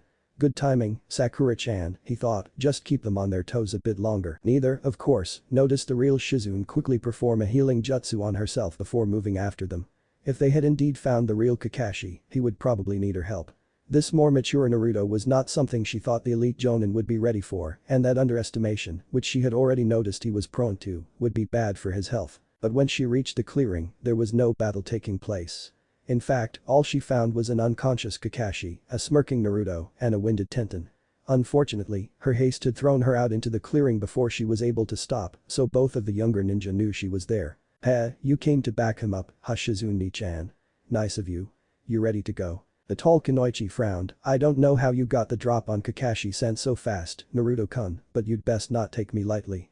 I may not be a combat specialist, but I am one of Lady Tsunade's students. He nodded solemnly and assumed a combat stance, one she was somewhat familiar with. The Toad style. If she remembered right from the few times she'd seen it or heard about from Tsunade, he would be using his legs as a fence and arms almost purely as a deflective, redirecting defense. Likely, given his youth and relatively longer legs, it would be more effective in Naruto's hands than Tsunade's stories of Jiraiya using the style. But she was still a jonin and could adapt her style to suit as she would be avoiding close combat anyway. Suit yourself, Naruto, and don't think I've forgotten you, Tenten-san. I've read reports of your skills too. The brunette, who had been inching around to flank Shizune, frowned and stopped. Crap. If what Naruto said was true, she has a Senbon launcher on her arm, I can't outspeed that with just my throwing, so I can't protect Naruto that way. And if her poisons are as effective as Sakura says, he won't be immune to that either. I can protect myself with a melee weapon, but I guess I do have a shield, but will it work for Naruto? Can he use one and still fight? There was nothing for it, she'd have to ask, even if it clued the jonin into their plan a bit. Naruto, can you take care of her Senbon? Do you need me to loan you my shield? The blonde thought for a moment but shook his head. No, but do you have a pair of tonfa? Pushing down her surprise that Naruto would suggest a weapon that, to her, was inferior, she pulled out the appropriate scroll and unsealed the weapons. Fortunately, it only took a moment because Shizune took that chance to launch a volley at the younger Kunoichi. Since the weapons immediately unsealed in her hands, though, the weapons expert was able to deflect them easily before tossing the black finished wooden weapons to her temporary teammate. There you go, try not to bang them up too bad. He caught one easily but had to jump into the air to catch another. Before he had landed, the blonde had both of the weapons lined up along his forearms in the same stance he had been using before. Oh, that's why. It only increases his reach a couple inches and guards his arms, he can still deflect just as easily and it doesn't interfere with his legs. Good choice, Naruto. Just before Shizune sent another volley at Naruto, hoping to catch him off guard as he landed, the ground lifted up underneath her violently. Caught completely off guard by the seemingly random explosion, Shizune was sent sailing through the air in a parabolic arc 15 feet high and almost as long. As the medic descended, her skills were advanced enough to set, but not quite fully mend, the broken ankle and bruising around her legs, leaving Shizune just enough time to draw a kunai to parry the younger Kunoichi's staff. Tenten, though, had one more trick up her sleeve with this weapon. She had seen the medic coming down practically on top of her and chose the long weapon for its reach and flexibility. Because this was not her iron bow, this was her Sansetsuken, her three-sectional staff. The farther joint unhinged just as the jonin parried, lending that much more momentum to the blow, which struck her in the neck. Shizune fell to the ground in a heap but quickly recovered and sprang to her feet before jumping back and launching a third volley, this time toward Tenten again. As the staff whirled around in a dizzying circle, each of the 10 senbon the launcher fired at a time was deflected. It was then that Shizune truly began to worry at least a little. The random explosion had been bad enough, but Tenten's timing and the power behind her blow was formidable, easily jonin caliber. What I should have expected from Guy, though. Ouch, she said aloud, moving one hand to her neck to undo the damage. You guys will wear me out of chakra at this rate. Naruto smiled widely. Heh, that's not the plan though, Shizune-chan, he said, before dashing forward in what seemed to be a reckless charge. A moment later, Tenten did the same. Shizune immediately began backpedaling. She might have been a match for one of these younger ninja up close, but certainly not both. The downside of the senbon launcher was that it took a few seconds to reload, and her ability to both attack and defend was drastically reduced while doing so. One hand had to remain still, and the other to reload it before it could fire again. And her melee options were limited only to chakra scalpels, which she refused to use in a non-lethal fight, and the kunai, the lone kunai she carried. I so wish I'd been able to learn Lady Tsunade's strength jutsu. But before she was able to think of another plan besides avoid the two ninja coming at her from the front, a sharp pinprick at her lower back and arm wrapping around her neck with a kunai below her chin brought her to a halt immediately. Whoa there, Shizune-chan, Naruto's low voice said from an inch behind her left ear, I almost skewered you. Be more careful, okay? A moment later, a shrill whistle filled the training area, signaling a 1-minute rest. Immediately after, Tsunade's voice rang over the area, Jonin Shizune is out for the match. The fight will resume when I blow the whistle again, in 52 seconds. Shizune frowned, she'd really been the first one out. What kind of medic allowed themselves to be taken out so easily, even if they weren't frontline fighters? Don't feel too bad, Shizune, Tenten said in a would-be comforting way, we've been playing all three of you this whole time. Just as she finished talking, the Naruto on Tenten's right vanished in a puff of smoke, leaving the tonfa to fall to the ground. As Tenten moved to pick them up again, she tossed them toward Naruto, who stepped up beside Shizune to grab them. These should work pretty good with my style, thanks Tenten-chan. I'll give them back after the match. The brunette nodded before turning to the medic. Anyway, like I was saying, we've been playing you from the start. I'm the only real one here right now, even this Naruto is a clone. We're all in the battlefield, but we've split up. Even the ones at the start weren't a real us, because Naruto and Sakura knew that Kakashi-sensei could use Cage Bunshin as well. And the explosions. That's not random at all, it's Sakura. Shizu nodded with a frown. She could tell what Tenten was saying was right, but still. How could they be duped so easily? Yes, but how is she aiming so well? She isn't even close enough to see me from what I can tell, there aren't even any clones around. Naruto holding the tonfa grinned, well, we don't want to give away all our secrets, but you haven't looked down. Only then did Shizu notice the white and blue slug, no more than 2 inches long, a few feet away. Kitsayu. Sakura can summon Kitsayu-sama. The slug, though, shook its head, such as it was, slightly, no, Shizune-sama, the little creature said in a soft voice, I am just a simple slug, a far cry from Kitsayu-hime. I am only able to communicate directly with Sakura-sama because of a jutsu she used. Shizune exhaled a sigh of relief. It would have been humiliating to be so easily surpassed in the strength of the slugs they could summon, on top of losing so easily to a trio of Chunin or Genin. Ha, I guess that's something, then you guys better get ready, Kakashi and Guy won't be going as easy on you, especially without me to back them up. Tenten only smirked while gesturing with a thumb, you mean the Kakashi, the one we already took out. But Shizune frowned over at the still body, I can tell now that it's a clone. Even unconscious, Kakashi would still move more than that one with a fight going on. Tenten shrugged with a smile, I guess still, it was an effective enough trap. Shizune nodded as she turned and started walking toward the center of the area again, yeah, you guys did pretty good, I'm impressed. But don't let your guard down, like I said, Kakashi and Guy are much stronger than me. A Naruto clone, though she was almost sure this was the real one, no matter what he said, answered back as he twirled the tonfa to get used to their weight, that's why we went for you first. I'd hate to have to go up against them both over and over cause you keep healing them. Did you feel that, Guy? The quiet voice of the speaker belied the tension both Jonin felt as they lay hidden next to each other in some undergrowth. The entire match had seemed well, just a little off from the beginning. It wasn't that they were worried, per se. Both of the Jonin knew their students, while each gifted in their own way, were not truly a threat to themselves if they went all out. Well, maybe Naruto if he started using the power of the nine-tailed fox, more than was strictly wise, at all, but Kakashi knew that the Hokage would put a stop to things if it got that far. After all, in Naruto's eyes, and everyone else's, if he was pushed that far, he'd already lost. Yes, just a slight tremor, right before the explosion. From pretty deep underground, I'd wager, the bowl-cut Jonin grinned, Haruno-sen has picked up a few jutsu even you didn't know about, it seems. Kakashi grinned, well, technically Sakura hasn't been my student in almost 3 years, Guy. I'd be a little surprised if she hadn't learned something new, especially under Tsunade-sama. Still, that's a pretty dangerous combination. It doesn't seem like we'll be able to get to her easily if she's hiding that far below ground. Beside the scarecrow, the much bulkier Mito guy gasped, Kakashi, you wound me. Your devilishly hip attitude is one thing, but to call into question my abilities. Surely you haven't forgotten that I am now 2 ahead in our string of contests. Behind his mask, the normally easygoing Jonin frowned slightly, no, Guy, I hadn't forgotten as much as I'd like to. But who knew you were able to out-eat an Akimichi? Anyway you think you can get to her without causing serious injury? I nodded, indeed, Kakashi, well standing from his position and flexing more muscles than were strictly necessary for the nice guy pose. In fact, I believe a technique I recently started teaching Lee will be able to get her out in the open easily enough. Give me a signal, and I'll take about 3 seconds to have her up on the surface, where you can move in for the kill. Kill is a little harsh, isn't it, Guy? She's only a Chunin, and my cute little student. In response, the bulkier Jonin slapped the thinner one across the shoulder, forcing it to dispel in a puff of smoke. First gate.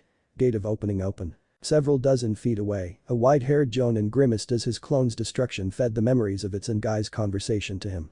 At once, though, he started counting. If Guy felt the need to open even one of the 8 gates, he should probably take the fight a little seriously too after all, it had been a while since Shizune had checked in. Since Tsunade had not called the match, that must have meant at least one of the others was still out there. And with Naruto involved one just never knew what was going to happen next. A moment later, a surge of chakra from Guy's fist slammed into the ground, creating a visible ripple which spread out far past where Kakashi still lay in every direction. The effect on the surface was minimal, but he could feel the impact and kinetic force, both chakra-fed, ripped through the soil and bedrock further down violently. The pressure Kakashi could feel beneath him let up considerably, then sharpened quickly. He had just enough time to get to his feet and jump away before the earth underneath him crashed upward, followed by a dirty but well-maintained fist covered in a glove made from supple black leather, reinforced with studded steel plates. When the dirt settled, which took several minutes, Kakashi was unsurprised to see a slightly winded, quite filthy, and very put-out Haruno Sakura standing at the top of a mound of loose dirt higher than he was. Sakura, you should bathe more. You'll never get a man at this rate. Sakura, though clearly annoyed at the jab, refused to take the bait. Instead, she spent a few more seconds spitting dirt before glaring in Kakashi's direction. That was cheap, Kakashi-sensei. The whole battlefield is useless for Earth Jutsu now. At least all the ones I know. The lackadaisical Jonin only smiled behind his mask with a shrug. I had nothing to do with it, believe it or not, that was all Guy. I just wanted you out in the open. I have to say, though, that was a good idea. The hiding like a mole jutsu is pretty lethal when you combine it with an attack like what you've learned from the Hokage. The medic stood up taller for a moment with a smile. Thanks, Kakashi-sensei. I thought it was a pretty good tactic myself. I'm surprised it took Tenten to think of it. But now that my secret's out, you can bet she and Naruto will be here to back me up. Just then, a shrill whistle echoed through the new clearing. Tsunade's voice rang over the area. Jonin Shizune is out for the match. The fight will resume when I blow the whistle again, in 52 seconds. Sakura's grin widened, only to fall again a moment later when she recognized the green-clad man stepping from the brush behind Kakashi. Guy had clearly opened a gate already, if the visible chakra streaming off him was any indication. One Jonin, maybe, she might have been a match for in close combat, but not two, and especially not these two. All she could do now, when the whistle blew again, would be to stall and delay and hope Naruto and Tenten got to her fast enough to keep the two better fighters from creaming her. Primary Lotus. The cry from 200 yards away had Lee, Niji, and everyone else who'd seen the jutsu in action before cringing. Niji actually flinched and shut off his Byakugan momentarily. My apologies, it's just too gruesome. What? Ino cried, surely they wouldn't, but Hinata interrupted, no, Sakura-san is alright. It's just there isn't much left of the area. Guy-sensei and Kakashi-sensei didn't give her a chance at all, and Naruto-kun and Naruto SS-san and Tenten-chan are still a ways off. Iba scowled, I know this is a combat spar, but still. Isn't the point of this to see how good Sakura, Naruto, and Tenten are? It's not just to team up and squish them, is it? Shikamaru groused, such a drag, you really don't get it. That is the point. They're trying to test tactics too, and if Sakura, arguably the weakest fighter on the team, is left alone and vulnerable, that's a weakness the Jonin should exploit. No sooner had he finished speaking than the whistle blew again, giving the watchers a full minute to calm down and for the medics on standby to evaluate the injuries of those in the fight. As Sakura was carried off on a stretcher, despite her vociferous complaints about it, Ino couldn't help but remark, 2 on 2 now. Naruto and Tenten are gonna get slaughtered now that both medics are out. Most of their circle of friends agreed. 2, however, dissented, though neither said a thing about it. The female of the two only had one thought on her mind. Do your best, Naruto, and I'm sure you can win. The male. Well, his thoughts were considerably more in-depth, but he just didn't care to explain anymore. Even thinking about Naruto at all was just too troublesome. An explosion caused by several explosive tags in a chain setup caused both Guy and Kakashi to spring into action. Both Jonin lunged forward, knowing, perhaps, that their best chance was taking out the younger ninja quickly. Since the fight was limited to non-lethal moves, their best attacks were forbidden, and the younger duo had the stamina to outlast them, or at least, Naruto had the stamina to outlast Kakashi, and Tenten probably did too. No one really wanted to think about how long a fight on just endurance and chakra reserves would go if it was between Guy and Naruto. The Chunin seemed to have been prepared for the onslaught and had summoned a wall of sharpened steel spikes, which had appeared already sticking up dangerously in a forest of sharp pointy bits to impede the Jonin's progress. Naruto, on the other hand, seemed to have been taken by surprise. The delaying tactic from the tool user, though, gave him the chance he needed to recover sort of. The Jonin had, without communicating, pushed off each other, sending Kakashi high and over and Guy low to slide beneath the dangerous parts of the instant tiger teeth barricade. The masked ninja came down with his right leg extended in an axe kick, attempting to bury his whiskered student's head into the ground before he could react. Tenten was now just as surprised by the speed with which the two rivals had worked together to go around her trap, and in the fastest, most efficient way possible, too. And was now hard-pressed to defend herself against her taller, stronger, faster sensei, not least of which, because almost everything she knew about Taijutsu she'd learned from him. At least, she thought, I have my bow. The two younger ninja had walked confidently into the shattered clearing where Sakura had been taken out.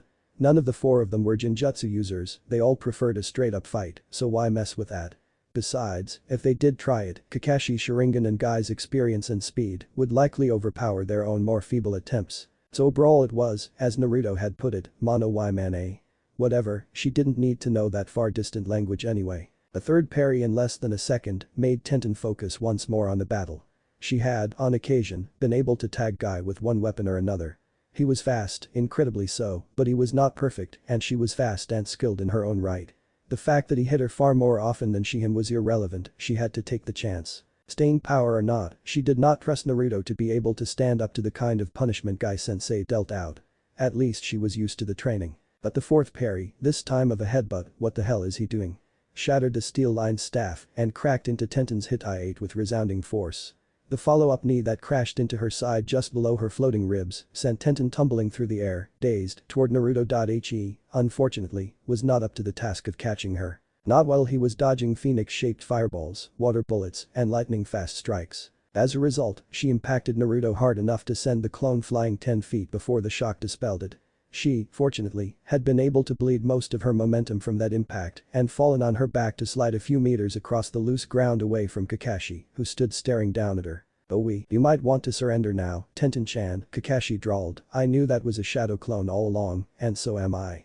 The real me's probably taking out Naruto right about." The explosion was far more powerful than Tenten had planned for, despite the blonde warning her the night before that his biggest attack was really powerful.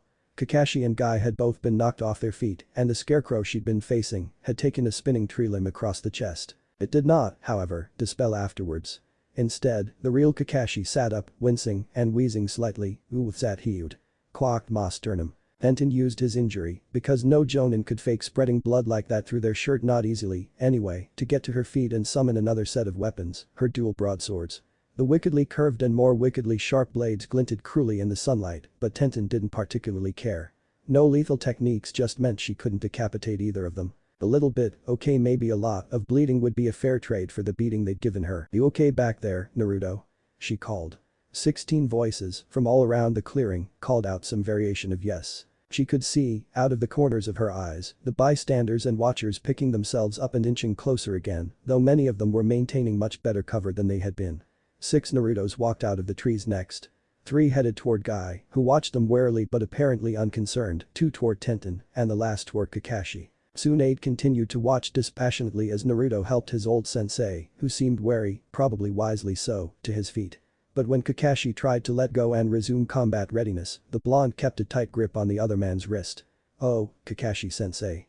Did you know the man who invented the great clone explosion was Iro Sennin?" The white-haired man's single visible eye stretched comically wide, and he jerked away. Naruto's clone, displaying surprising strength, dug in its heels and took hold of Kakashi's arm with both hands. "Not so fast, Kakashi-sensei. You haven't seen how supercharged I can make it yet. Don't you want to see?" No," the tall man said, clearly desperate to escape. "I think I'll see it later, thanks." "You can let go, now but sensei." The clone cried, louder now, "I just want you to see how strong I've become. How can anyone else acknowledge me if my own sensei won't let me strut my stuff?" No, I believe you, Naruto." Kakashi cried, still trying to yank his hand away while the other moved up to his headband. Across the clearing, Guy facepalmed. Kakashi was an idiot.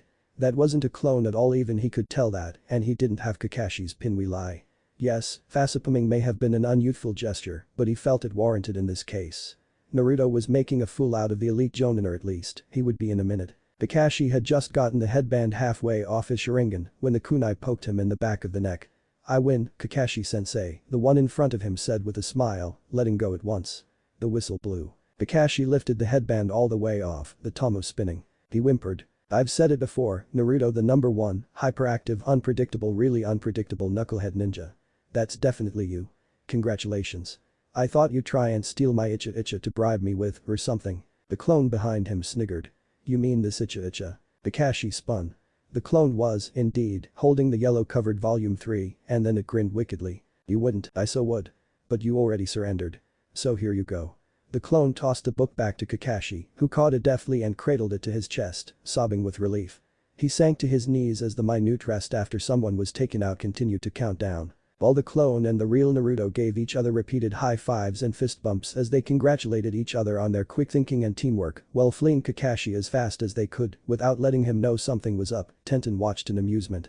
Kakashi was really into his books if he didn't notice the third shadow clone, especially with his Sharingan active. Tsunade blew the whistle, and several things happened at once. I called out, "Second gate, gate of healing. Open." Tenten dropped her scimitar-like weapons and summoned a towering shield with spikes on the bottom, which she thrust into the ground and cowered behind. The Naruto clone bravely sacrificed itself, throwing its master, who had apparently forgotten or not known his plan, to the ground, dying in the process. Kakashi. Well, he got his already wounded sternum exploded. The book. The innocent, yeah, right, book. It was, of course, another clone under Henge, and yes, Naruto really did know the great clone explosion technique. While Tsunade performed the necessary emergency procedures to keep Kakashi from needing really urgent care, and the regular medics and meeting arrived on the scene, Tenten and Naruto stood and resumed their ready stances. Guy had, in the brief span, opened the third gate, the gate of life, as well. Things were not looking good, but they still had one trump, one last move to try short of getting beaten to smithereens by the super-powered Taijutsu Grandmaster, anyway. But neither really considered that a viable tactic, no matter how likely it was to happen if Guy was this serious. Even 2-on-1, they had no chance if he was opening more than one gate. Knowing the plan as well as he possibly could, Naruto attempted to spam shadow clones at Guy until his time limit of using the gates ran out. Unfortunately, he had based that calculation on Lee's limit and not the much stronger senseis who apparently had no limit. Because 2 hours later, some of the crowd were getting bored with watching clone after clone, or dozens and dozens at a time, be crushed under the might of, well, Might Guy, only to be recreated or reborn a moment later by the chakra generator that was Uzumaki Naruto. Tenten, however, appreciated the rest. If she was going to do this, really going to do this, she would need time to prepare not just the trick itself, but mentally. How long does one take to prepare to go against everything they stand for, anyway? Fifth gate. Gate of limits. Open. And then Guy was gone, into a vividly green blur. A flash of Viridian later, so were the clones, and Naruto was slumping to the ground, unconscious. Tsunade blew the whistle just in time to save her from Guy's onslaught. And by just in time, I mean that Guy's knee stopped 2 inches from Tenten's nose. The sensei, however, even with 5 gates open, had the self-control and discipline to stop himself in an instant. Tenten was quite grateful in that moment for all the training Guy did. He went back to a neutral position, and Tenten took a single step away, allowing him to really look at her. Because while he'd been distracted by Naruto, she had put the final horrifying phase of their master plan into effect. It was a technique only she could pull off, at least in the middle of combat. She thought she might call it X-Quip, but something about the word, a combination of equip and exchange, rang of was that plagiarism. Anyway, it was a natural evolution of her tool and weapon summoning. All she'd done was seal and unseal one outfit, exchanging it for another, so quickly that she couldn't be seen through the smoke in the interim. Several members, all the members of the crowd gasped in near simultaneous shock. Oh, how the mighty had fallen. Tenten, proud Kunoichi of Konoha, had stooped lower than anyone thought she ever would. She was clad in green spandex. The orange legwarmers were, for her, at least pink instead of the orange, her teammate tightly fitting, far too revealing, green spandex all the same. The very same suit, in fact, that she'd worn when Naruto had demolished her clothes in Yuzu. "Dai-sensei," she cooed after the echoes from Tsunade's whistle faded. The man in question seemed so distracted, so overcome, that she felt she had plenty of time to lay it on thick. "In Yuzu, I had the chance to see the error of my ways. I wore one. And I liked it. Can I have one of my own, now? Please. I want to be youthful, just like you and Lee." The insects, not that any were left after the fighting had started, were silent. The silence in the clearing was deafening. The wind had stilled in the trees. Watchers, both civilian and ninja alike, stared, aghast. Stared in abject horror at the very idea. In Konohagakure that day, 92 people, with one exception, everyone who could see it directly, shared one simultaneous thought and then blanked the image from their minds forever. Not another green one. But Lee's shout spurred their sensei on. "Yosh. Tenten-chan, I knew it would work. You have finally discovered the raging power of youth." Guy twitched. "Tenten, yes, Guy-sensei?" she asked, smiling and forcing her eyelashes to flutter. "Kami, I feel so dirty. Is this what a whore feels like? I am so proud of you." The volume of the cry shook the trees into motion again. But as Guy spread his arms to envelope his female student in a hug, Tenten took a lesson out of Naruto's book from the raiment stand last night. That lesson.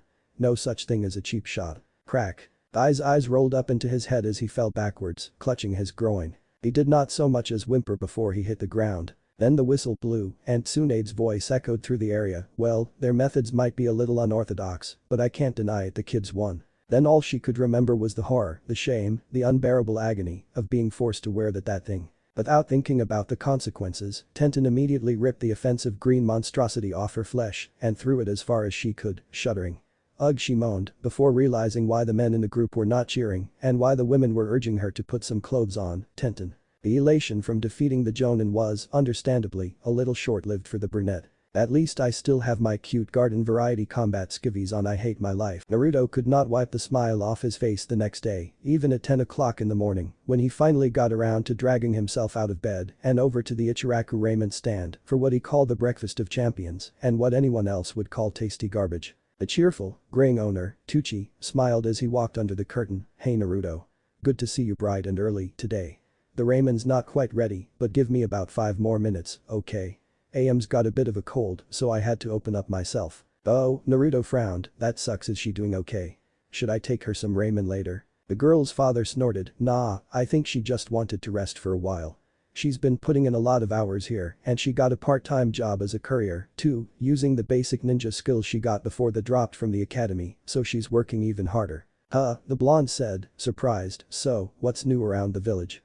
What's up with you?" The two continued to talk while Naruto ate and Tucci cooked for 3 hours and the lunch crowd came and went. The sound of the academy bell ringing, a few streets away, signaled the onrush of another gout of customers, mostly only up to Naruto's waist, to the shop. Naruto watched, amused, as the old man struggled to keep up, alone, with the demand of about 15 kids and the few adults who had been convinced to come along. The finally full Jinchuriki was about to head out at around 1 in the afternoon when he heard his name being called boisterously.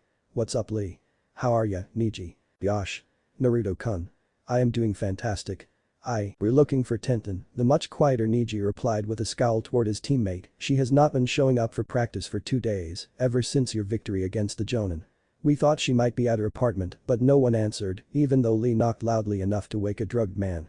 She has not been to the hospital either and has filed no requests for time off." Naruto said, his head cocked.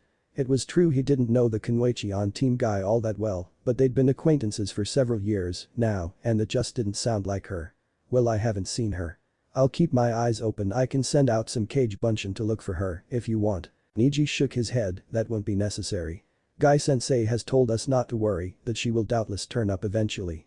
There were no signs of a struggle or forced entry at her apartment, so we don't suspect any wrongdoing, we just want to know what's going on." "Alright," Naruto shrugged, "if that's what you guys and Guy-sensei want.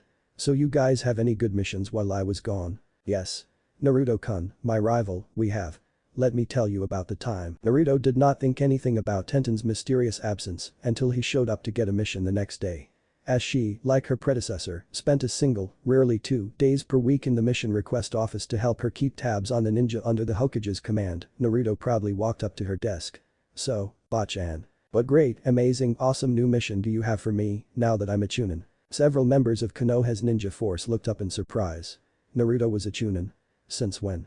Sure, his performance the day before had been impressive, but was it that good? "I have the perfect mission for you, Naruto," Swan said with a small smile, hoping he wouldn't notice it was at his expense. "It's challenging, but right up your alley. In fact, it's something only you can do.